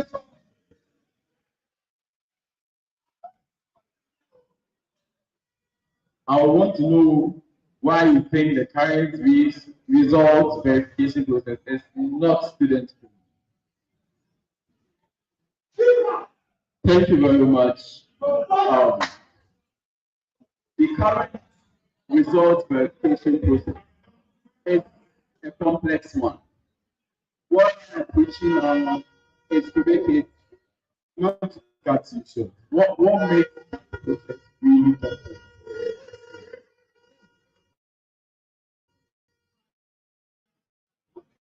Okay. And we want to rectify it or even do a follow-up. What will happen is I have to go all the way to see either my lecturer or my HOD. Sometimes the process to go through, you need to visit your department and then pick a complete form. You can pick this form and then fill it. And it may delay about a week or more, either at the department or even with the lecturer before you get to go through the process.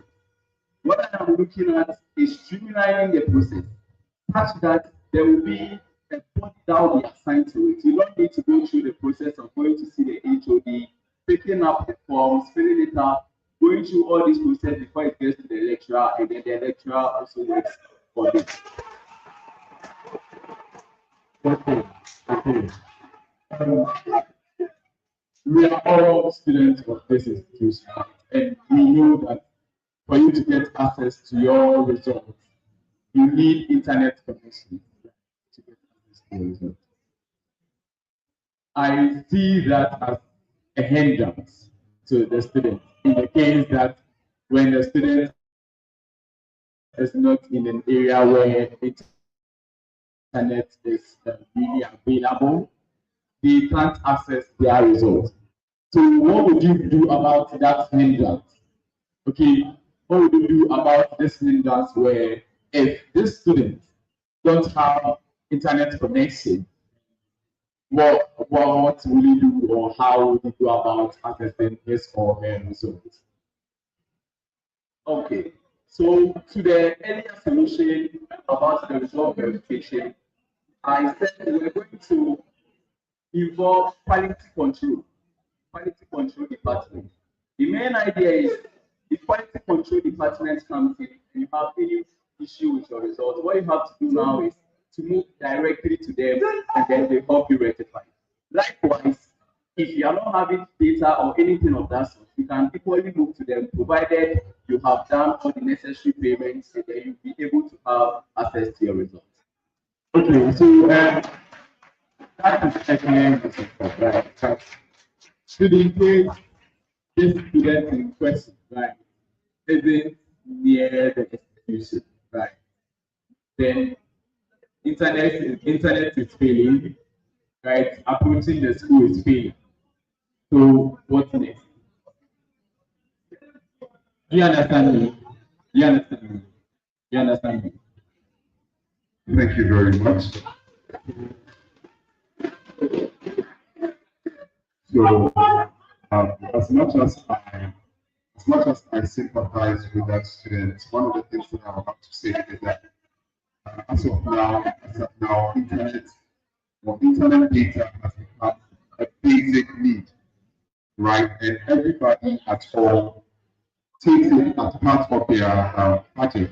They take it into consideration. So I don't think that data should be a problem for everyone. But as soon as one cities, you can be able to access 50 megabytes, which is sufficient enough to check your result.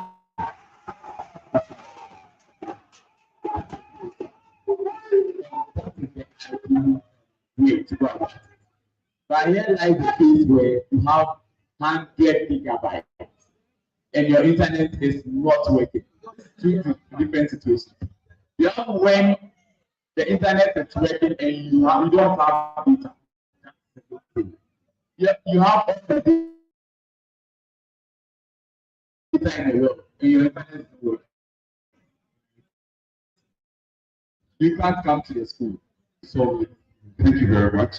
To the best of my knowledge, MTN poles are very, very distributed across every part of Ghana. And if in one part you are not having good access to the internet, you can simply translocate and then use the data that you have.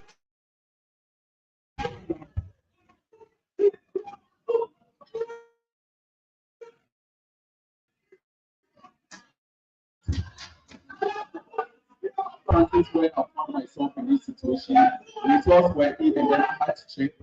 I was relying on Telecel, and it happened to be that with the current location I found myself, Telecel data was not so reliable. So what I did was just to find the nearest internet cafe, and I clearly checked the results.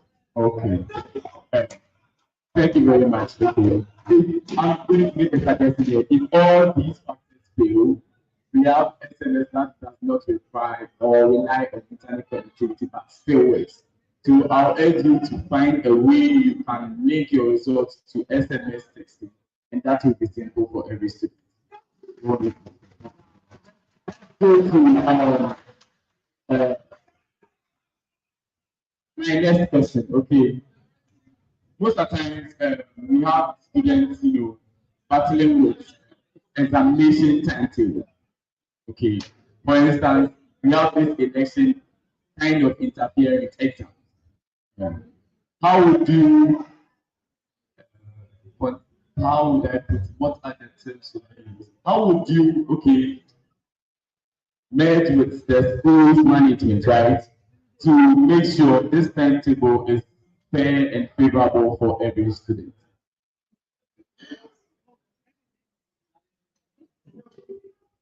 Thank you very much. So the answer I have to that particular question is that just like in G, excuse my language here, but I have a colleague that said to me once that yeah, all right. I understand that management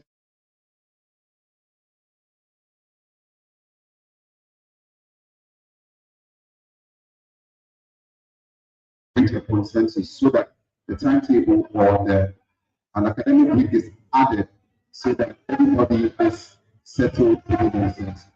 Okay, that is good, right?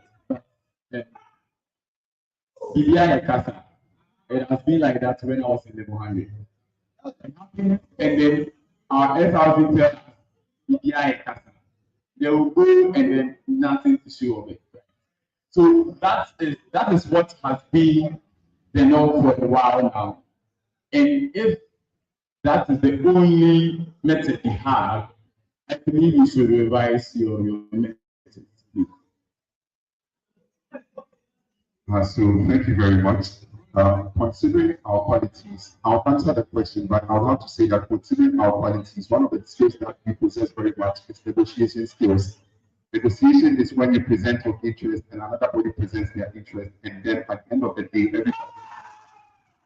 everybody gets satisfied with the results. So I trust in negotiation skills to be able to put the interest of the student first. But then, just like the paper where the code says, if diplomacy fails, then we resort to a peaceful route. So in the instance where we are not reaching a consensus, we try to organize the student body to engage in a peaceful route so that management understands our grievances. Thank you very much. All right, my last question. As the SRC president advised, right? You have an initiative you want to implement. Send the proposal out to the management and then be rejected. What other way are you going to channel this proposal to the management for it to work? Given that project should be a mass for student body, for the students to survive, right? How will you go about channeling this project proposal if it gets rejected once?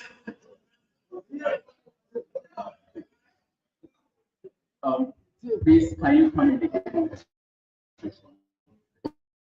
Okay, you have a must happen project, right?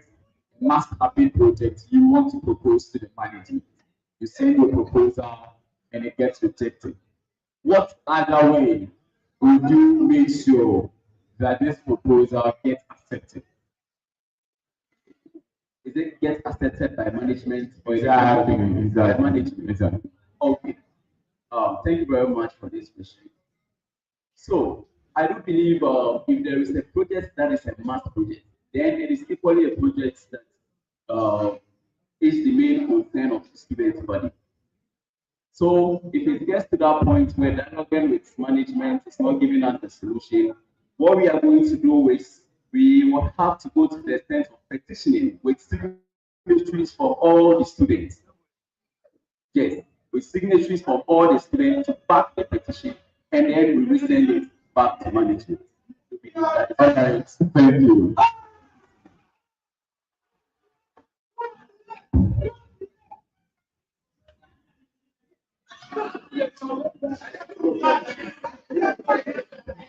So, Asia and Salam, I would like to ask you, how will you engage the finance department to support your proposal?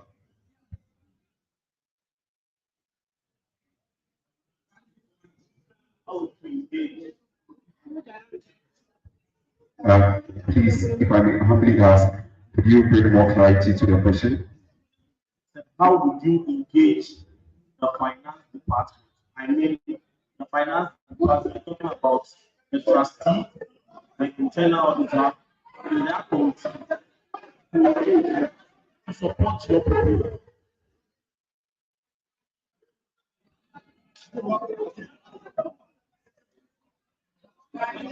So when you bring a proposal on, how do you the finance department to help you with that proposal, to help you achieve that proposal you brought?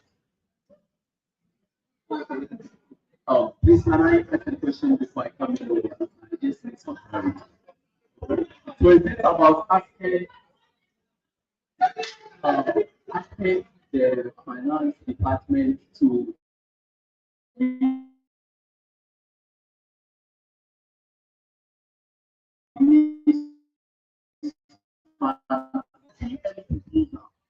Think about the using of funds, it could be about other activities. But how would you engage the finance department to support you on that? Okay, thank you very much. So for every proposal, there are benefits to be harnessed and harvested from every proposal. And all right, so as I was saying, to every proposal, there are benefits and there are benefits that are supposed to be harnessed from every proposal. And so I will look for the interest or the benefits that aligns with the finance department so that they get on board with the idea. That is one of the ways I will resort to getting them on board with the idea. Very fair answer. So I'll ask you this. Do you think removing penalty could encourage students to register late intentionally? Do you think removing penalty could encourage students to register late intentionally? Okay. I would say no because I would want to project from the side of the majority. I would say no because I would want to project from the side of the majority. I would like to ask students a question. Are you working for the student or for the management? I'm working for the student. So that means whatever the management brought is gone away. No, that is no, that is not the situation. But in the first place, we came in with this policy because I do believe, and then for further interrogation with the students, from the students, they do tend to make late payments because most of them really struggle to raise the funds on time. It's not as if they have the funds and choose to pay late. So I think it is so unfair and inappropriate if a student that is already struggling to even raise the original amount would have to be taxed an additional 50 cedis before management accepts. So right now, in the preamble form, I'm a student. Since you are working for me, I want us to pause a demonstration. You are working for me, remember. What are you doing about it? Thank you very much. So the duties of the SRC or the function of the SRC is to serve as a mediator between the student body and management, whilst representing the best interest of the student body. So as much as the student might want to say it in the demonstration, I am supposed to consider the fact that I'm a mediator. I'm serving as a mediator between management and the student body. And so in the case where it brings disruption to the university, I will definitely not engage in it. Thank you. So, coming back to ACA, you said I'm your employer. I'm standing on that word because that's my fact. I'm your employer, so whatever I said, you're going to do it, right? He said I'm a mediator. He's a mediator. Fair enough. But I have employed you. So you work under me. Okay, yeah, fair enough. Do you disagree or agree to the fact that you are a mediator? I agree. I agree to the fact that I'm a mediator. By now you agree that I'm not your employer. Being the fact that I am a mediator does not mean you are not my employer. You can employ me and yet I'll serve as a mediator between you and then a different body. I would like to remember you under the labor law that once an employee has employed an employee, like an employer employs an employee, you are subjected to my rules and regulations. So you cannot act as a mediator. I'm using this forum to correct you. So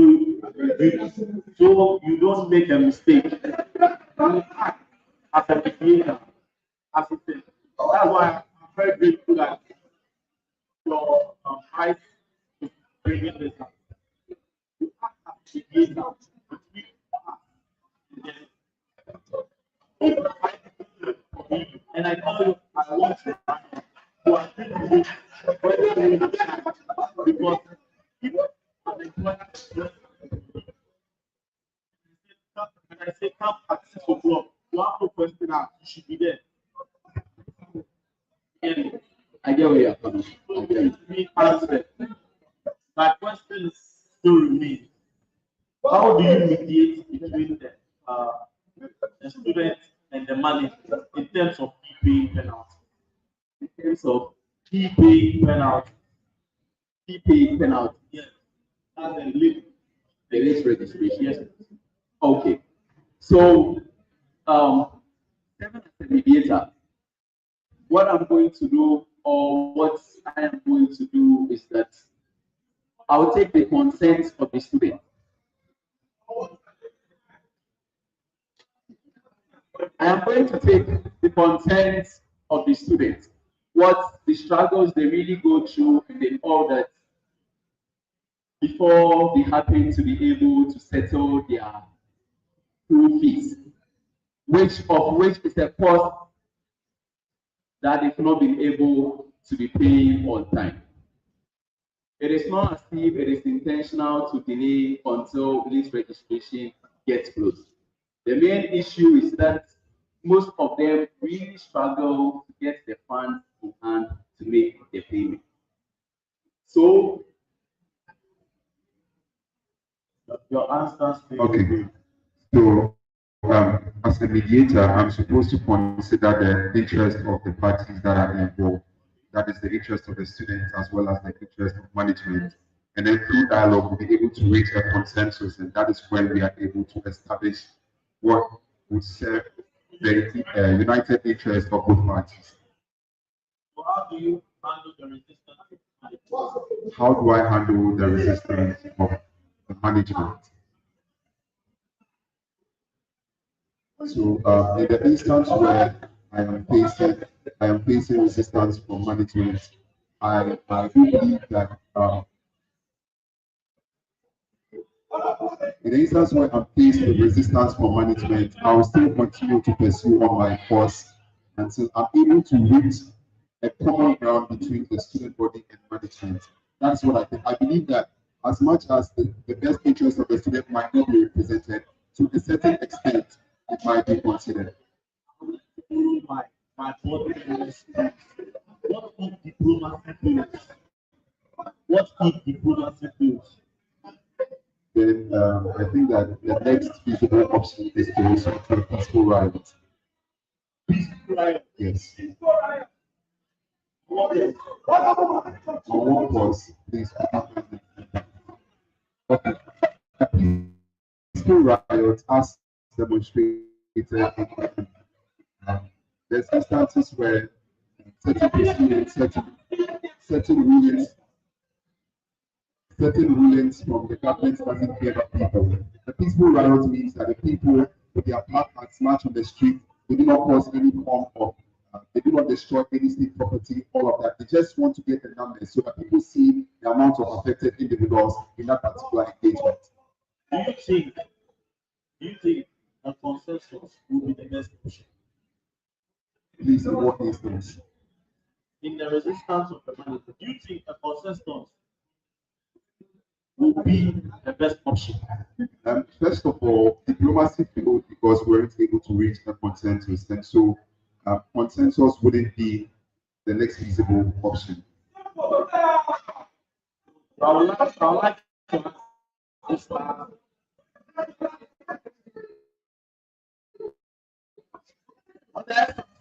too complex.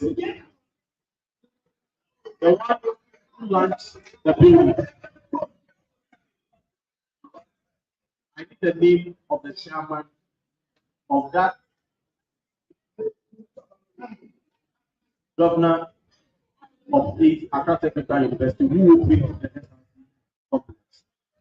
If I may come again, I need the governor's name, the one who launched or who opened the ATU complex. Thank you. Please, we have no idea. My last question. On what year? Which year was the ATU review?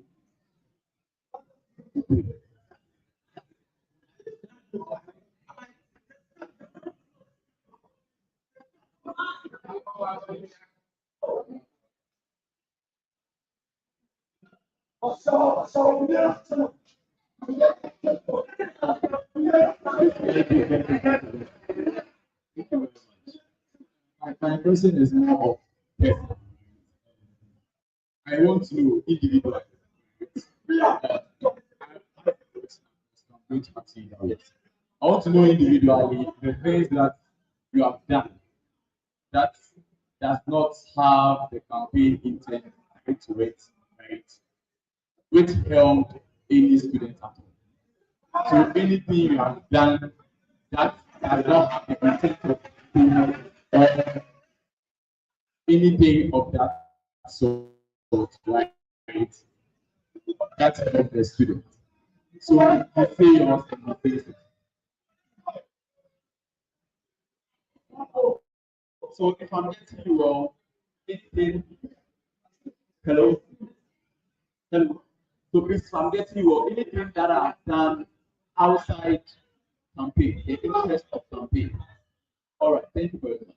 So from level 100, when I came in from level 100, most of my colleagues, I was a business student.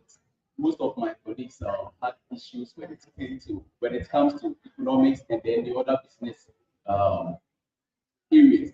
I took it upon myself to be organizing a free class for my colleagues, and even some of my seniors were also joining. From that point, I had no intentions of coming for the SRC position. I only wanted to make impact in their lives. Thank you so much.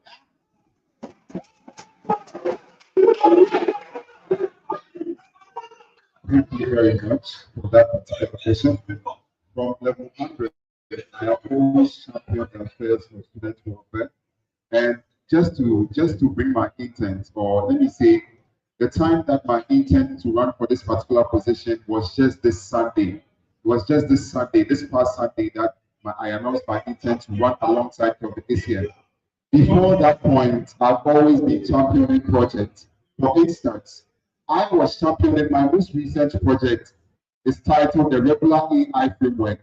And what that project intends to achieve is that management or education academic board finds a way around the use of AI, because I think that AI is a tool that has come to stay. And there's no lecturer at all that should think that using AI is a bad thing. And so that was the personal project that I was championing. And I believe that if that project was to come into reality, it would serve the collective interest of the students. Aside from that particular distance, I have hosted a lot of seminars individually that are focused on math empowerment, math education. I've hosted a lot of, yes. I also embarked on a 10-hour walk to explore the state of mind too, and how that mental state can be applied to our curriculum lives. Trust me, from that particular project, a lot of individuals testified about the amount of impact, how they motivated them, and how they made them feel. So this is just a summary of the amount of impact I've achieved, aside my intent to run for this particular position. Thank you very much.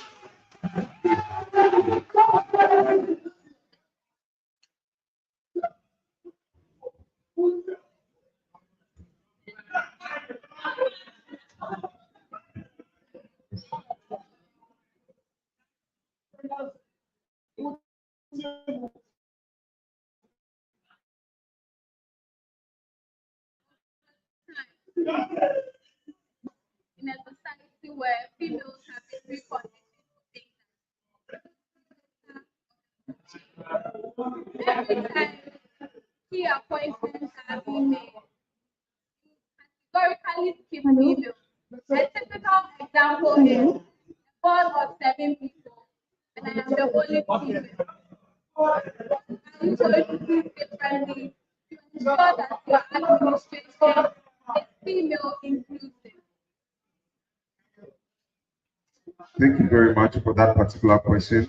And what you said is very true. We find ourselves in a world where females are relatively underrepresented. And so I would have to liaise as an SRC Vice President in coordination with my main president to liaise with the Office of the Women's Commissioner by outreaches to get a lot of women on board with a lot of projects that will be implementing on campus as the SRC. That is what I am thinking of right now. Give me a plan that's feasible. As in, right now we have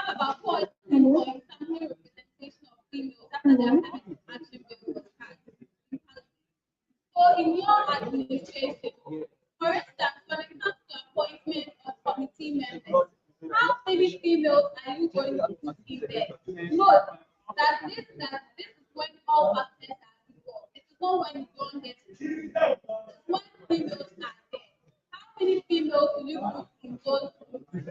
Thank you very much. So I personally believe in an equal representation of each gender. So 50 males, 50 females, if it's 100 individuals that are supposed to occupy a certain slot, that thing. Now, with what you are saying, I think that we have to make assuming females into positions a priority. Considering everything, everybody is competent enough, then taking females will be a priority in giving out roles and positions to individuals. Thank you.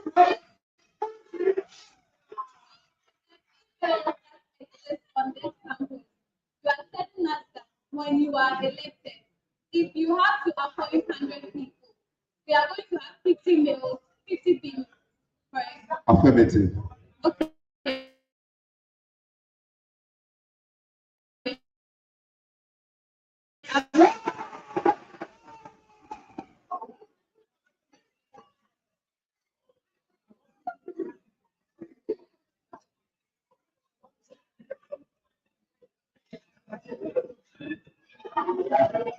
But unfortunately, I do not have insight concerning it. I've never written it, but I do not have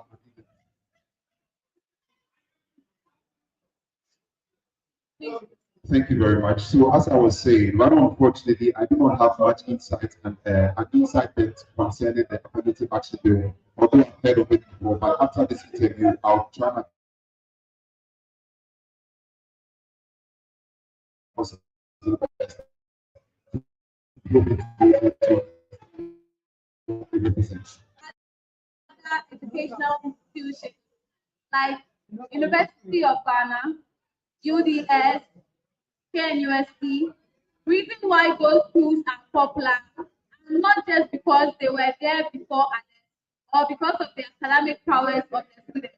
However, the extracurricular activities they engage in, when it comes to the field of robotics, when it comes to debating and such. However, on ATU campus, we completely ignore all of those groups and focus solely on academics. How are you going to change the status? Thank you very much. So, very recently, there was a student conference held at the University of Ghana, and that conference was a consolidation of all the universities across Ghana.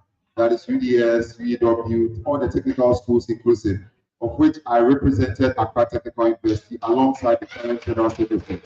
Now, one of the petitions or one of the questions I raised, I intended to ask should I say, the main stakeholders when it comes to education in Ghana was that how is it that priority is not allocated to extracurricular activities, given the fact that in today's day and age, extracurricular activities are a true definition of the qualities and then the capabilities and individual processes.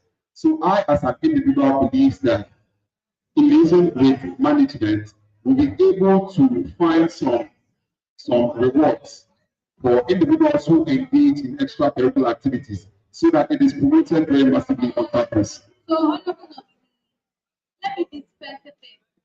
I am a proud member of the ATU Debate Society. Where in your administration will we fit in your plan? What do you have for us? Thank you very much. So, thank you very much. So, individually or personally, I've also been in the debate society. I've once served as a debater, and through the debating, I've been able to be adjudged the semi-guest speaker on the 2024 Cape Coast VCC debate. Now,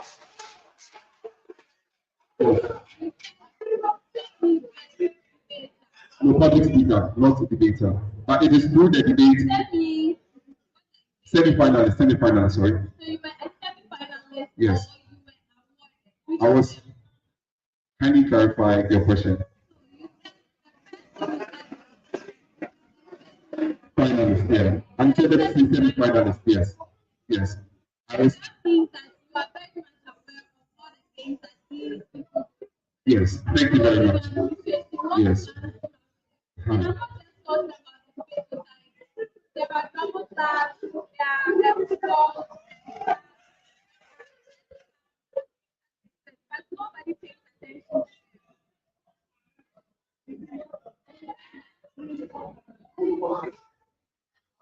So I think some portion of our is to mention that what we intend to do is for quite a while we don't have enough resources to run all of this. We intend to allocate a portion of our budget to them so that they can also run their programs with us. Okay.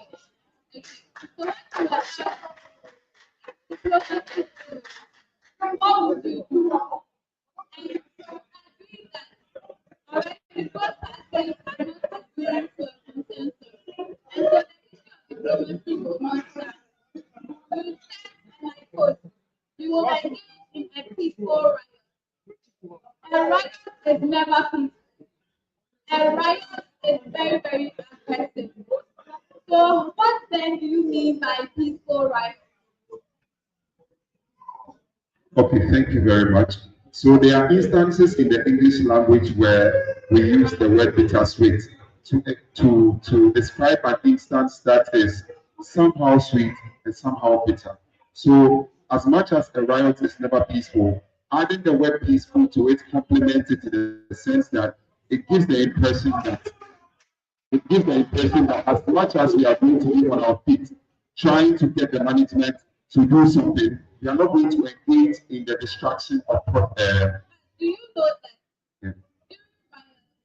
emotions are normally high, and you cannot control the emotions of students? There are definitely going to be instances where facilities will be destroyed. How are you going to handle those things in your people right? Okay, in that instance, then I would scrape off the word riot and use a demonstration instead. Thank you. My next question is, as president, main and deputy or main and vice, you should be able to be well informed, both internationally and nationally. Are you aware of any current government policy that the education ministry and ATU?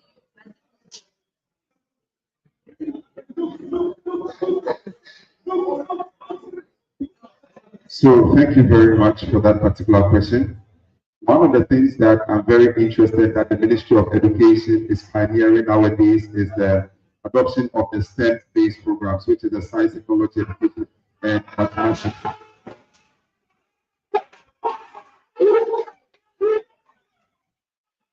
Now, this is one thing that is particularly changing and revolutionizing the world that we are in, and that is the one that we are very much interested in our work.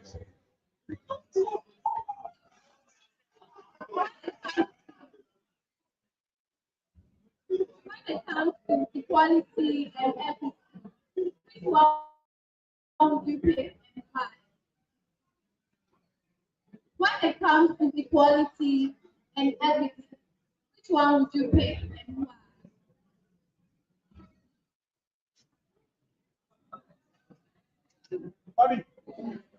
Personally, I prioritize equity over equality. And the reason being that if I push the idea that, let's say, I'm going to use rich people in this instance, right? I'm going to use a rich man who has 50 cities and then a poor man who has none, right? I'm trying to simulate an instance where um, everything runs simultaneously across them. It is not an instance where one has 50 cities and the other person has 50 cities. It is supposed to be in unison with the amount of resources that we have. And so that is why I choose equity over equality. Thank you. Would you like to add something? Do you agree to what you said? You earlier stated that you agree to this partnership just this time. Honorable AC, and you declared your intention long ago. That's true. Why did it take you all this while standing to propose? And why did you pick him? Okay. So this leadership thing that we are doing with our teamwork. And then in a team, we deal with people that such that in areas of your shortfalls, one comes in to cover up to make the whole thing complete. So I went in for you because he's very good coming up with ideas and I'm actually very good implementing the ideas. We can rule and then rule or give it to the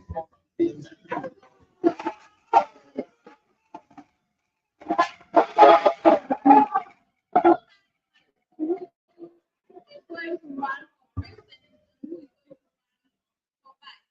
how did you arrive at that agreement or scenario? Please don't make it. And obviously, somebody made a proposal for a collaboration. The proposal was agreed to. My question is, at what point or what made you guys decide that ATM is going to be made, he is going to be back? Thank you very much. So, as you have seen him demonstrate right now, he's an individual that is very humble and respectful. And I believe that his qualities or the values that he stands for complement the values that I also standing for. Aside that, Mr. ACN, as you rightly stated, started doing his campaign very long ago. And I was also championing the affairs of students equally, but I wasn't doing it with a presidential ambition. And so since I came into the game relatively late, I had to step in for the one who had done the work, a lot of the work compared to mine. I had to agree to vice him. Thank you. Do you think he has any weakness? Do I think that he has? He has any weakness? Oh yes, like every individual does. Every individual has Can you name weaknesses. some? Okay, so one of the weaknesses that I believe I have a strength in is Mr. Ifya, and I wouldn't want my opponent to amplify upon his weaknesses at the point here. Okay, so what I'm saying is that this is a political ground, and highlighting his weaknesses would give our opponent a chance to play.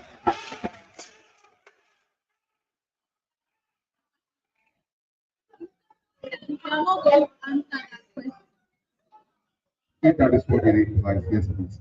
So that means that you are aware he has certain weaknesses, but because you want to win, you don't want president. Okay, please can I come in? All right. So I think I will go straight forward with my weakness. My major weakness No, is that I want that to be coming you want it to be coming from me. Okay. because So as a pair, we complement each other.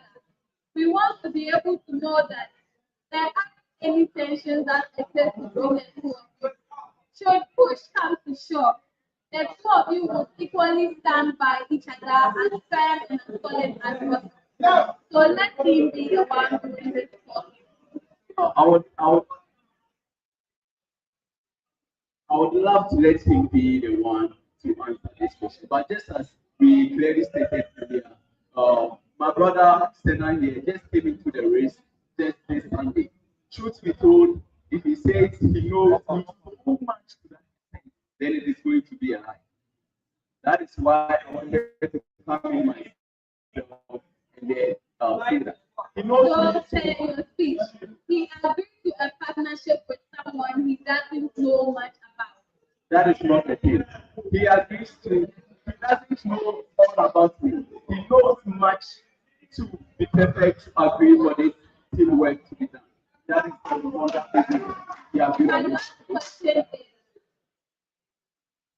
for back to those auxiliary groups that exist, I know that University of Ghana scholarship opportunities for their sports men, not just University of Ghana, but other universities. Do you have any of such in ATU that you are aware of? Or is there any plan as such in your policy? Okay, so I'm very interested you are giving me this question. Last year, I happened to serve on the sports and recreational committee. I was co-president or one president. And truth to be told, there is none. Yes, there is none. There is no scholarship opportunity on that that extent. So coming in is something that interests me most, that we can be able to introduce something. You put it in your Yes, we have sports, considering sports there. So they are going to be scholarship for sportsmen. Not, it has not been stated vividly there are going to be scholarships. But that special privileges for sportsmen, and this is one of these. Sportsmen and women or sportsmen. Sportsmen and women. Okay. The last question. In your knowledge of international politics, recently there was a tariff war between China and the US. Do you have anything to say? What are your thoughts? Let's see. Considering the ongoing war between China and USA, I am not going to pick. I, as an individual, is not going to pick any sides, but I believe that all these countries have where they are strongest at. United States as a country is very much resourceful when it comes to talent, and China also as a country is very much resourceful when it comes to mass production. I believe that the ongoing tension between these two countries is not necessary, and through dialogue, they'll be able to reach a consensus for the benefit of the whole world. Thank you very much. So on ATU campus, I do have a problem with how research are being organized on ATU campus. And then I see it in your manifesto that you are going to improvise research registration. And then you stated some implications for finance which you are going to adhere to it. The first step is formulate a proposal outlining the drawbacks of the current research examination. So I want to find out, I want you to formulate some of the drawbacks you see in the current administration with regards to research.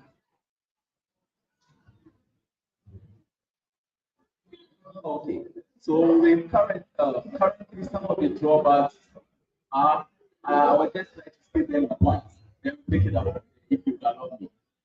Okay. So first of all, there are instances where two or more papers are being written simultaneously by an individual on the book.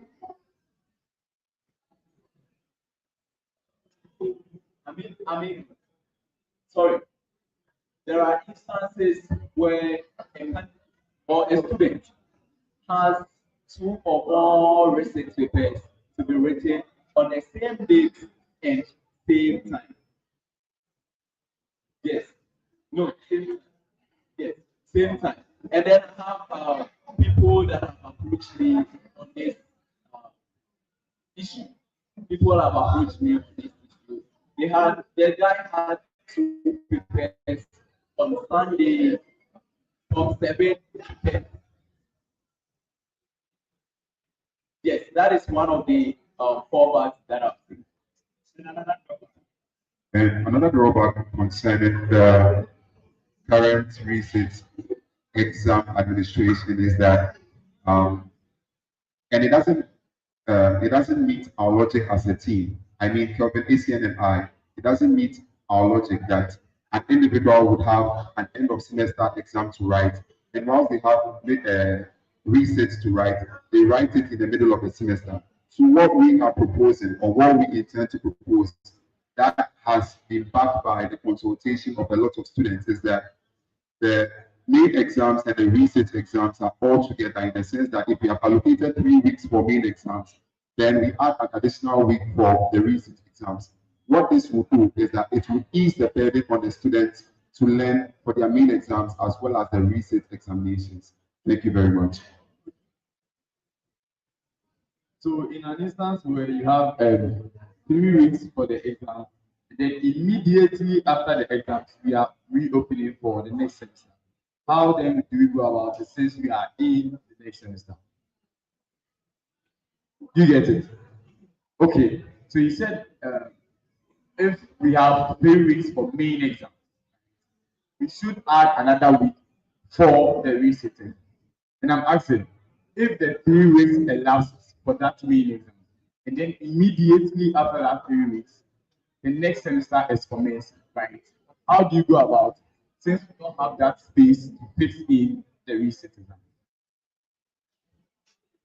Okay, so this is an initiative that we are looking at. Before you start any initiative, you consider the good side and the other side of it too as well. So, in order to make sure that this works well, we are going to propose to management for the academic calendar to be drawn such that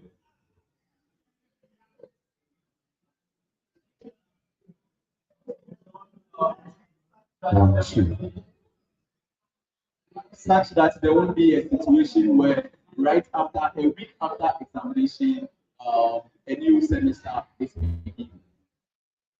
Okay. So with the academic calendar, I want to ask, do you agree as students we should go by the academic calendar provided by management?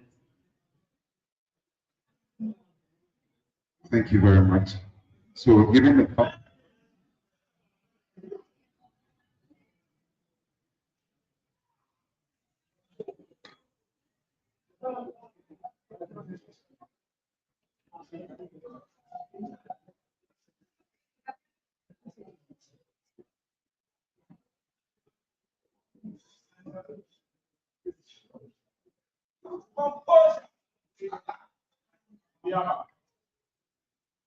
Thank you very much. So, given the fact that we are students and we find ourselves in the university, it means that we are supposed to align with the initiatives of the university. When, when, when, and only if we are in synergy with the directors. But if we are not in synergy with what they initiate or what they ask or what they advocate for, then we have to try and engage them so that they do what will suit the students best. Thank you. Okay, so my last question is, as the SRC president, you are the mouthpiece of students when it comes to academic board meeting. And then there is an instance or something that is going on currently. The management are giving us an academic calendar, which we are supposed to align. And then in this regard, the academic calendar is not favoring the students because we have to start our exams before we have an SRC election. If you are being given the power, SRC president, what steps will you take to ensure all students are okay with the decision? Because most of the students are writing petitions and they are raising concerns. So as the SRC president, what measures are you going to put in place to ensure every student is okay? Okay, so the best I could do is to ensure that all the plans that the SRC intends, all the plans and projects that the SRC intends to bring on board is in compliance with the academic calendar as provided by management. But in the instance where it is not favoring the student, because I serve as the mouthpiece of the student, I'll try as much as possible. I believe that the week will be enough, will be sufficient enough to suit or to satisfy the needs of the student body. Thank you. To also add up, especially considering what we are currently facing, where we'll have to be writing examination and then we'll also have an election and then proceed with examination. I think from this point, what I would do as the South President will be almost to follow the route of diplomacy. That's going in with petitions, engaging, dialoguing, and all that. But when that fails, and then it has to get to the point where, as my brother said, a peaceful demonstration would have to come in such that management will pay attention to our needs. I think we have to usually go to that extent. Thank you. You are discussed.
Right now.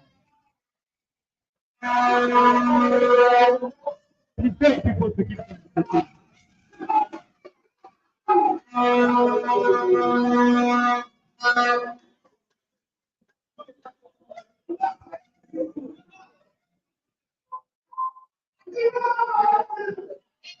Kindly introduce yourself.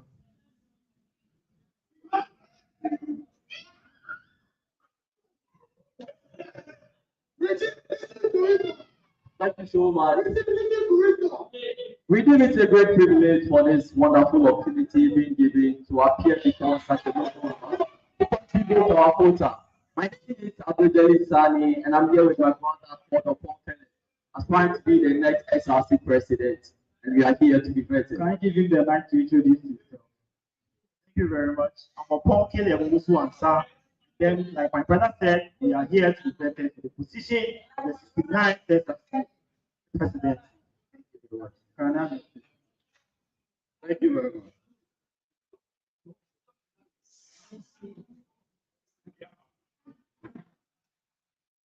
Honorable nominee, welcome once again. I want this to be clear to you that you already have minus 10. You already have minus 10 because this morning we released a communique that you have to be here 9 o'clock. All the aspirants were here, we did balloting, and you guys were not here. And he stated that you'll be sanctioned for being late. And with that being said, we've applied it. Secondly, you were kept coming in and you delayed even just to face us. You are just late now. Hello.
One house.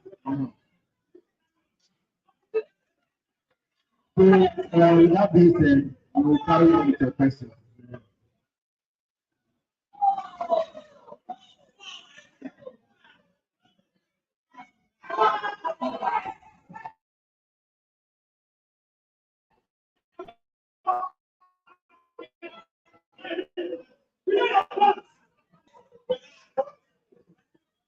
As a member of the committee, I believe in fairness.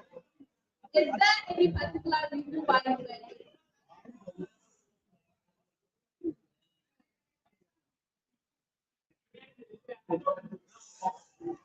Thank you so much for giving me the opportunity to express my reason for being late earlier.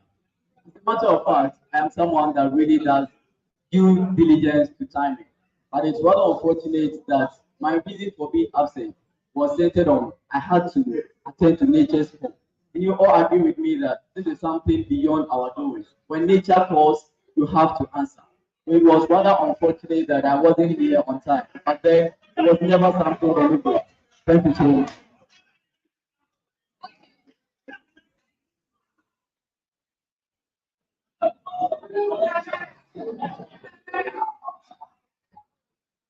My first question is, To you, what does leadership represent?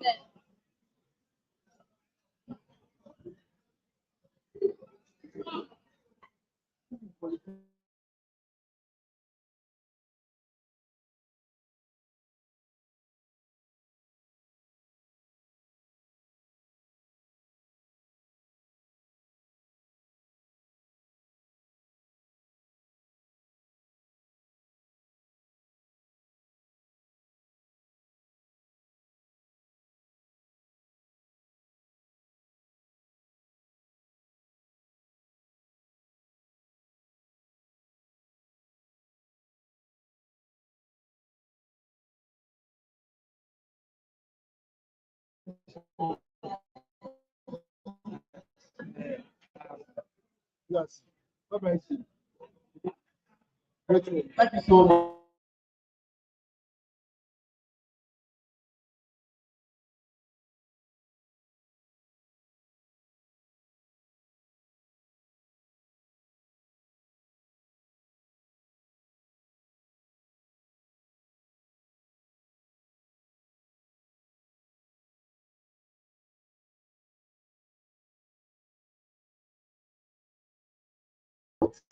In executing whatever they are supposed to do on this campus. And as I was explaining earlier, when you are disseminating it down, some of these inconveniences include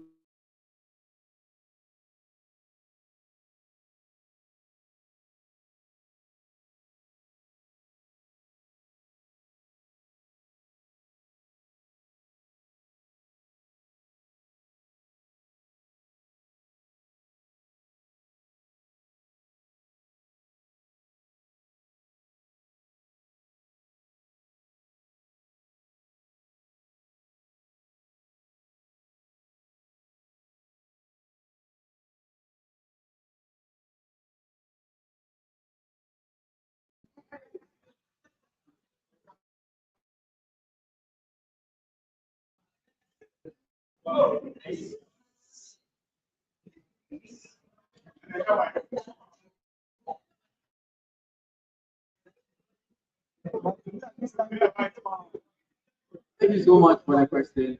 As a matter of fact, myself and my brother here are leaders with very fine personal. We've been into leadership for some time now, and we know how much value our legacies are. So as a result, any issue that have to do with pessimistic about them, and as a result, we are The forever question wishing. is not about pessimism. Yeah, The question is, you have said so many things to us. yeah. You have been elected based on what you told us. You have been put in office. You have worked 3-4 months. We are not seeing results. So tell us how we should demand accountability from you when you fail to deliver what you promised us.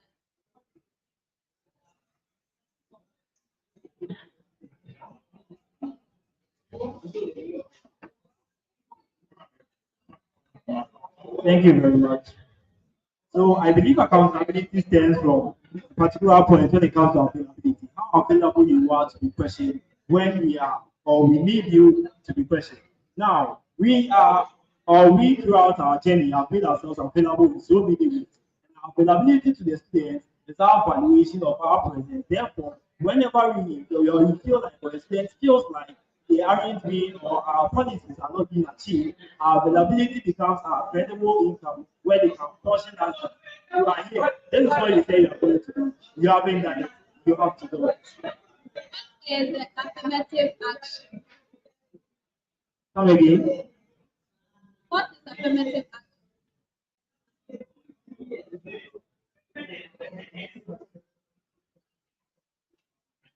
So our affirmative action is going to be based on our openness when it comes to criticism from all.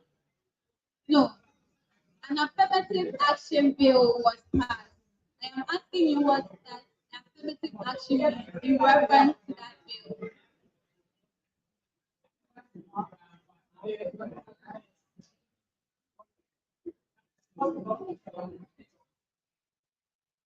So I believe the affirmative bill was passed to give much room of opportunities to the females within the nation.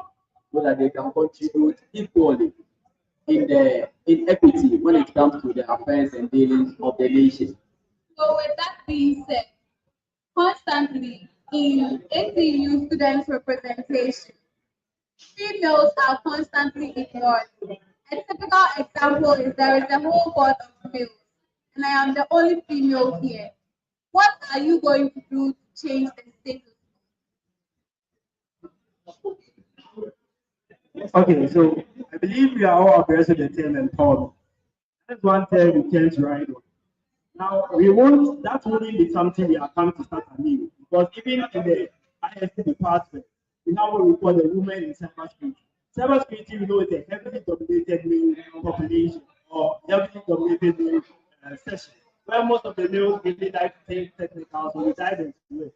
But with the women in cybersecurity program, we are trying to empower more of these females. Can you take a deep breath? Just people. Take a deep breath. Are we okay? So let me be more specific. It is not that we don't have a representation of females when it comes to SRC affairs. Obviously, the Office of the Women's Commissioner is a representation itself. However, when it comes to the formation of committees and appointments of certain individuals on certain positions, women are almost never the ones that are the first people to look at. The first look at the male. When they don't get any other person, then they go for the female. As a woman, you have to constantly fight, pushing the issue. So when you are elected, how are you going to solve that problem? What is the representation or the ratio of representation of female to males in your tenure?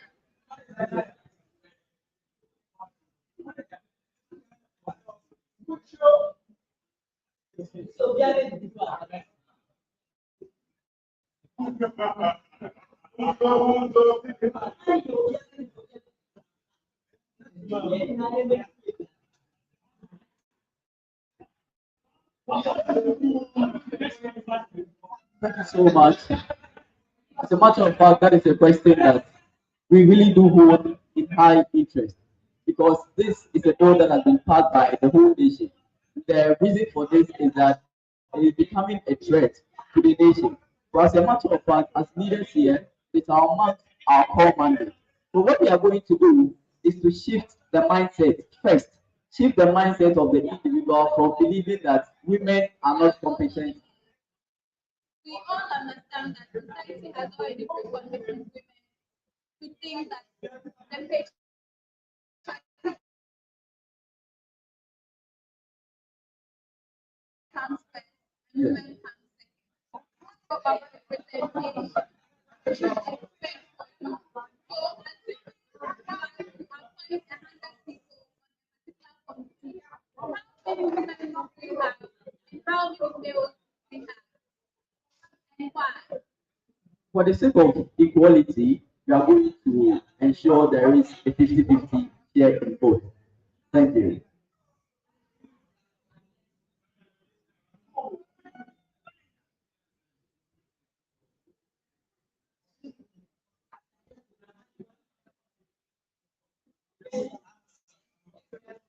Mr. Sani, from what department, please? I am from the Liberal Studies Department.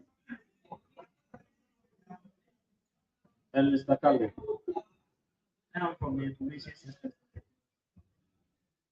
Sure.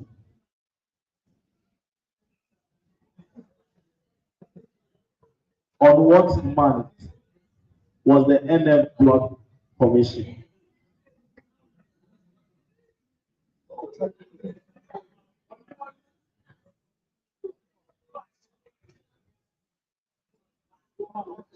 Thank you so much. It is a little bit since we weren't here and we are not mic setting up. Okay, sure. This is my question. How do you help to bridge between the management and the students? Please say again. How do you help the students in bridging between the management and the students? I would love for you to specify. Are you talking about now or when we come in? Yes. we come into office. Yes, please.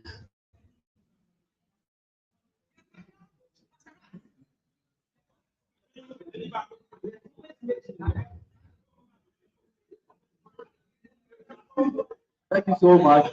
So we are going to give the student body a proper representation. First, in the case that management wouldn't be far from the students, since we are the leaders and the reps of the students. Second is that we are going to often create or organize dialogue where management and the students can interact, not making management far from the students. Thank you. Okay, I want to ask you on the Buaunia Fund. I hope you know the Buaunia Fund. Yes, please. How will it benefit the selected family? In a preamble form, I have over 3 questions on it. In a preamble form, the Buaunia funds. How will it benefit the selected fairly? That's the first one. The second one, how much do you aim to raise externally? Third one, how will you ensure accountability?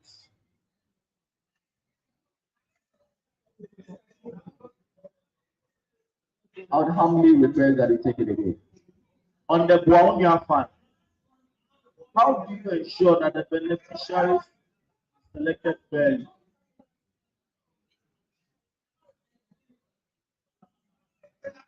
How do you aim to raise external funds? And the last, how do you ensure accountability? Thank you so much. As a matter of fact, we are very much pleased that you are bringing up with this question because it is one of our key interests and is captured in our policy. So I would like to just take you through the application of proposal we made in our policy when it comes to the Buaunia. So the Buaunia is a financial support that is supposed to reach needy students. But for some time now, it is rather unfortunate those that need the money most may not have been receiving them. We critically analyze this and we are coming up with a solution to this. So this is the structure. First, we are looking at opening the nomination by the SRC, where we as the SRC reps will open nominations for all needy students to be able to apply for the Buaunia. Secondly, in order to establish fairness and accountability, we are looking at having the department to vet all individuals that are applying for this. So the first point is to open nominations by the SRC. Second is to shrink it down to a point where the department will carefully assess these individuals that are applying for. I wouldn't. There is a structure for Buaunia. Yes. It has been done during the year. Yes. How would you break it down into part? Good. So Remember, it's a structure, it's a system, it's something that's been there with. How do you break it down to the department? Thank you very much. When it comes to existing systems, you know that the best way to have a better system from what is already existing is to build upon it. This is where we are going to introduce the decentralization system. Now, we already have a structure for the Buaunia. That structure is now going to be decentralized, made more better in the departmental level, so that we have people who can help them and there is no exactly people who actually are in need of this. and also to add up, you would agree with me that there is no need of having a structure if the structure is not contributing to those that need the structure the most. It's on account to this that our focus is to decentralize it to meet a kind of structure that there will be accountability and the students that really do need it will have it. Thank you very much. My next question. What year were you admitted into ATU?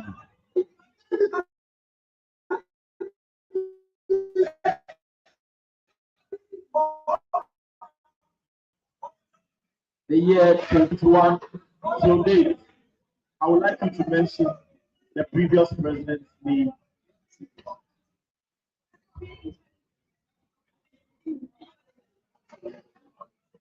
So, in the year 2021, we had His Excellency Terry Efoli. The following year, we had His Excellency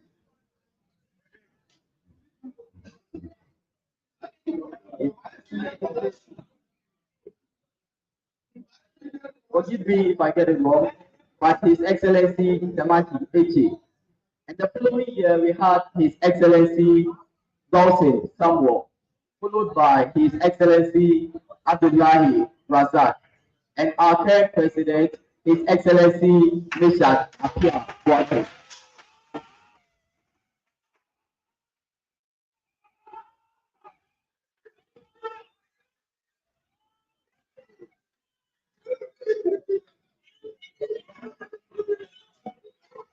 I continue.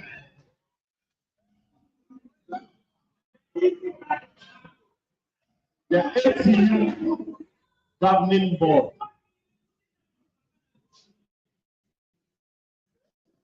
as the president, what do you function in that group? There is what do you function, there's how do you function, there's when do you function. So what do you function in that group? We function representing the interests and the voices of the students. Thank you.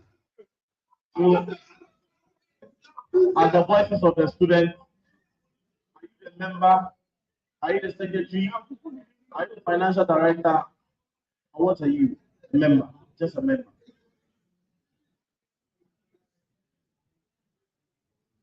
The official spokesperson of the students.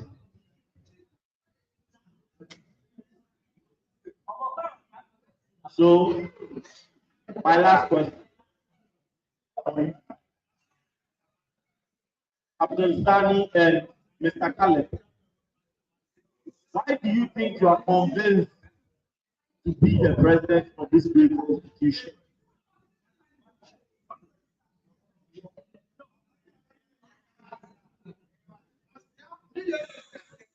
So, I would like the president to speak on his behalf and the vice to also speak on his behalf. So, why do you think, Abdul Sani, you are qualified?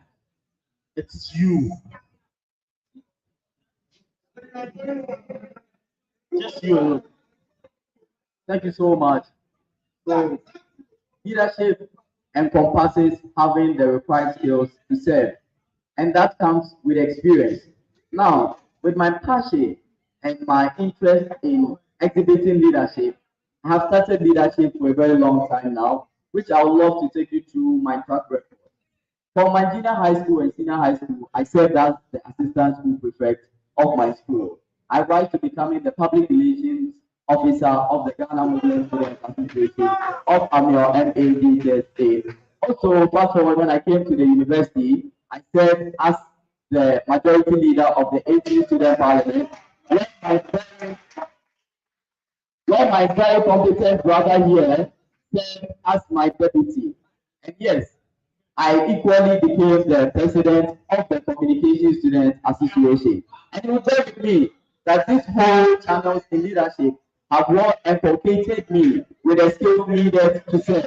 ATU is at a point where skills is very highly needed. And as a result, having gone through all of this channel, I believe so much that I have the skills that are needed to exhibit and establish the needed requirements of the students. Thank you. So, Mr. Khaled, yes. Thank you very much. Leadership ideas built from years of experience and how much respect you are in throughout your. Now, during my JHS days, I was a protocol officer, went on to the SHS to take part in the cadet, which I became the staff sergeant, and also the medical officer. Went on also to become the hockey captain for the Agri Memorial AM Zion Episcopal School. And then, as of now, within the university space, I find myself. I became the first ever president of the Information Systems and Technology. So, my very last question. What is the motto of Accra Technical University?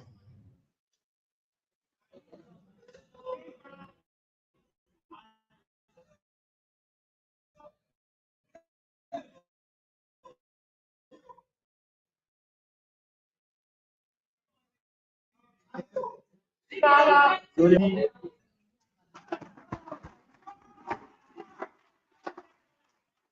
All right, Mr. Sani and Mr. Anthony.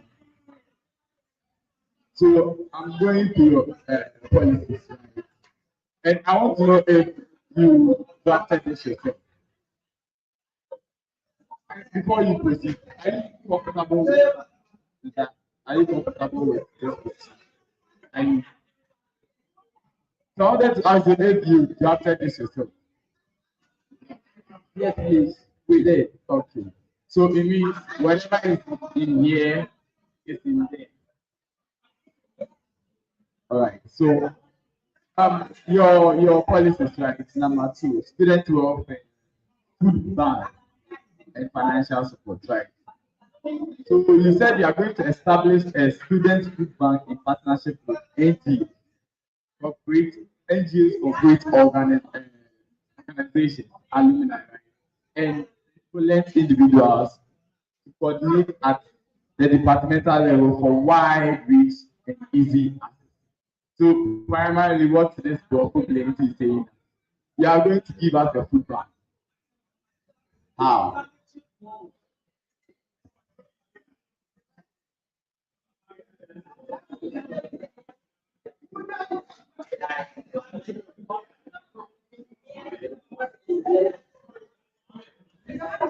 Thank you so much. So this is a policy that we very much thought through. I want you to know that with students in the hostels of our local institutions, most of them do suffer over time, which indirectly affects their academic journey. As a matter of fact, we'll be very disappointed when we are to combine hunger and studies or preparation for exam. It's on account of this that we've thought through this carefully. We are willing to implement this. So fast forward, we are willing to introduce a food bank just like you stated. So when it comes to the house, we are going to break it down to a point where we introduce a departmental food bank program to ensure fair distribution of food and items and also beverages for the students. Yes, yes. Not to cut you short here. That is what I understand by this sentence right here. But I want to know how that food bank will be established. The process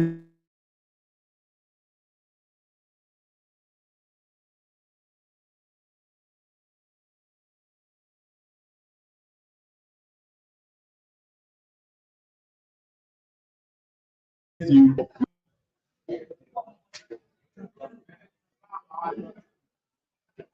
So, the most crucial point of this policy is the founding aspect of it. It's on account of that we are willing to, in as much as we are going to budget for this as SLC, we are equally going to start with the seeking of sponsorship right after we are declared the winners of this election. Thank you very much. Okay, to the next one, it said students accommodate policy, right? And he said they are going to introduce affordable student health insurance packages. Health insurance packages. So I want to know if you know what it entails.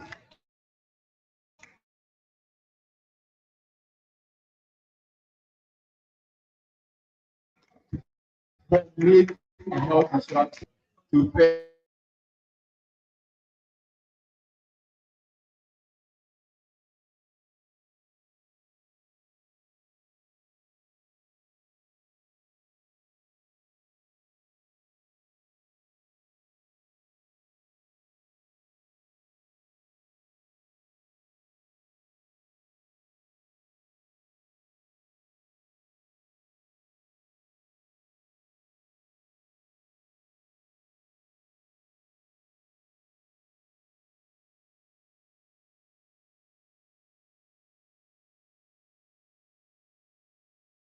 to introduce health packages that would make life on ATU campus much easier for them.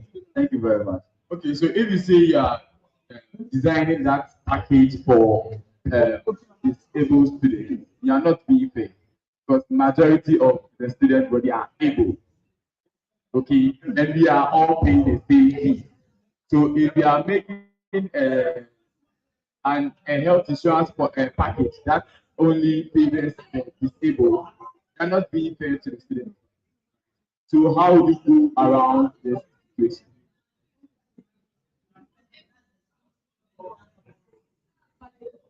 As a matter of fact, I did put it that this is going to be packages, but the topmost priority when it comes to these packages is the disabled individual. Thank you very much.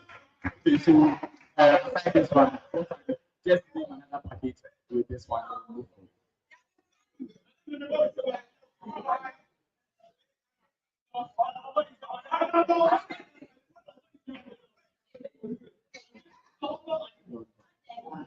So the other package, which is going to be open for generalized students, is going to be a package that will focus on students that do need this but don't have the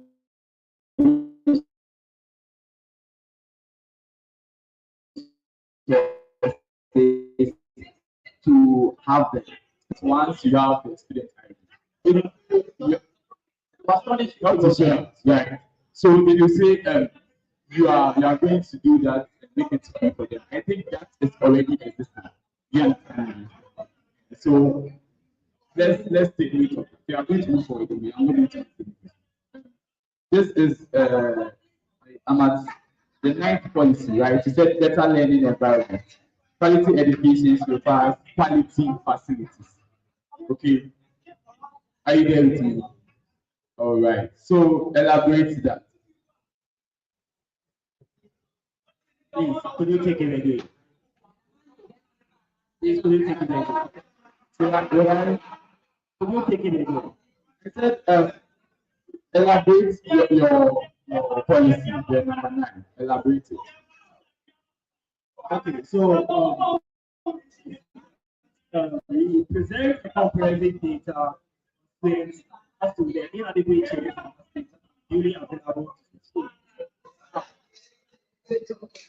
Now, with these data or with these numbers, we could advocate for the public that these are the numbers and these numbers is growing here. So there's a need to bring in more checks, more people into our study for us to have a better. So you have, let's assume you have proposed this, you have the chairs now, right? Realize the case you don't have the classrooms to fix your chairs. How would you go about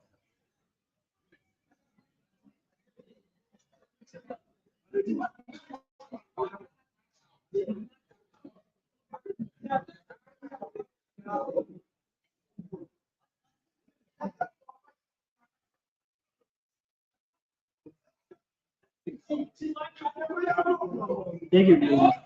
Now, with this particular issue, we know that when it comes to our scheduling of classes, some classes are more populated than others. So if we are not going to go into the issue of infrastructure, we can manage what we have with better scheduling of classes.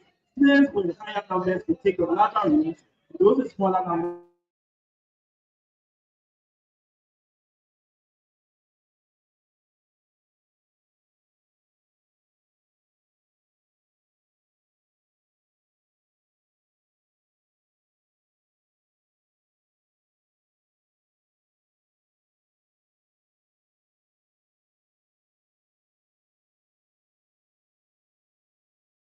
current facilities, as in building facilities we have?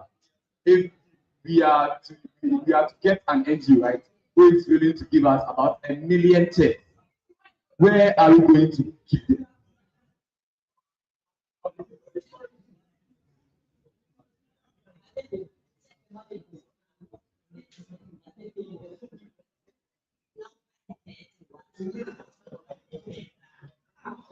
Thank you very much. I hope we are all aware of the availability of two campus as it stands now. I don't know if you've been to another campus, but then these are some of the things that is heavily marked. So we might not be able to accommodate all the 20 here, we could equally send someone the students who are doing.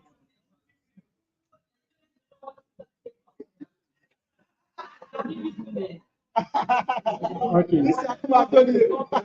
So my question is, as the SRC president, projects you intend to do are supposed to go to General Assembly for approval before it's been established. Are you aware of that? Yes, please. And then were you part of the current GA that was held at the new block? Yes, please. Okay, so my question is, as the president, if you intend to bring a project which is going to benefit the students, then that project is being channeled through General Assembly, and then some of the executives, the General Assembly work out without approving your project. What would be the solution, or what would be going to put in place to ensure that that project is done? Thank you so much for the question. As a matter of fact, with my experience of serving as a department president before, I know that everyone in the General Assembly is there to represent the interest of students from their department.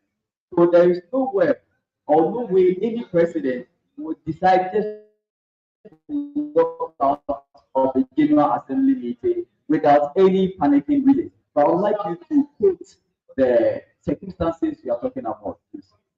But do you know working out from a General Assembly meeting is wrong? Yes, please, I do. So you admitted that what you did was wrong. Can you please reference what I did? You walked out from a General Assembly meeting. Oh, I don't for you to put the note on which I walked out. Okay, so there was a decision. Then you General Assembly members should have a verdict. Then part of the executives who are members of the General Assembly members walked out because they weren't okay with the decision of the speaker. So I want to ask you, do you see that act to be a good act or a wrong act? Thank you so much. Honestly, walking out of the General Council, I see to be a bad act. But as stated earlier, no leader will walk out without any panicking reasons. Now, leadership on its own should be centered on fairness and transparency. And sometimes when people fail to give you the audience to exhibit leadership, you have to find your own ways to let them pay attention to you. The only solution you had was to walk out of the General Assembly meeting. Walking out wasn't the interest, but walking out was to put and attract the attention that we are not pleased with what was going on. Thank you.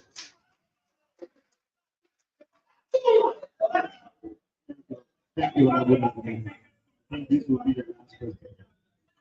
As an aspirant for presidential position, what was last year's student total population, and what is the current student total population, and what is the change? Therefore, what do you think contributed to the change? I'd like for you to take the last part. What do we think contributing to the change? Yes. Take it again, please.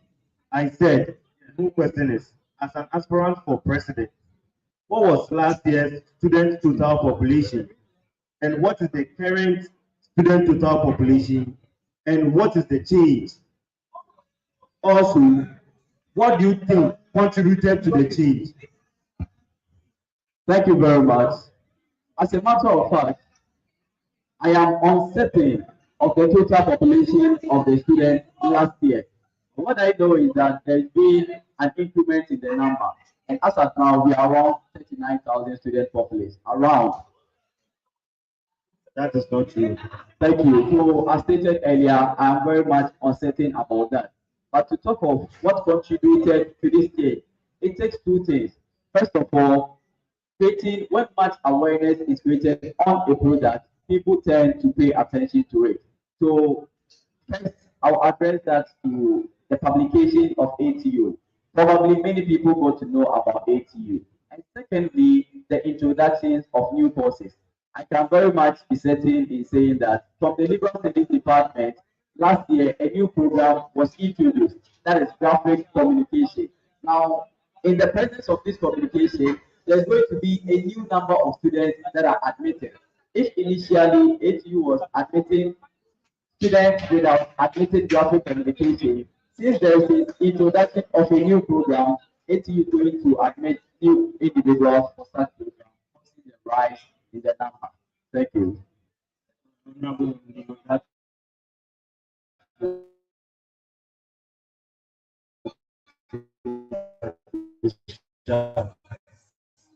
Thank you very much.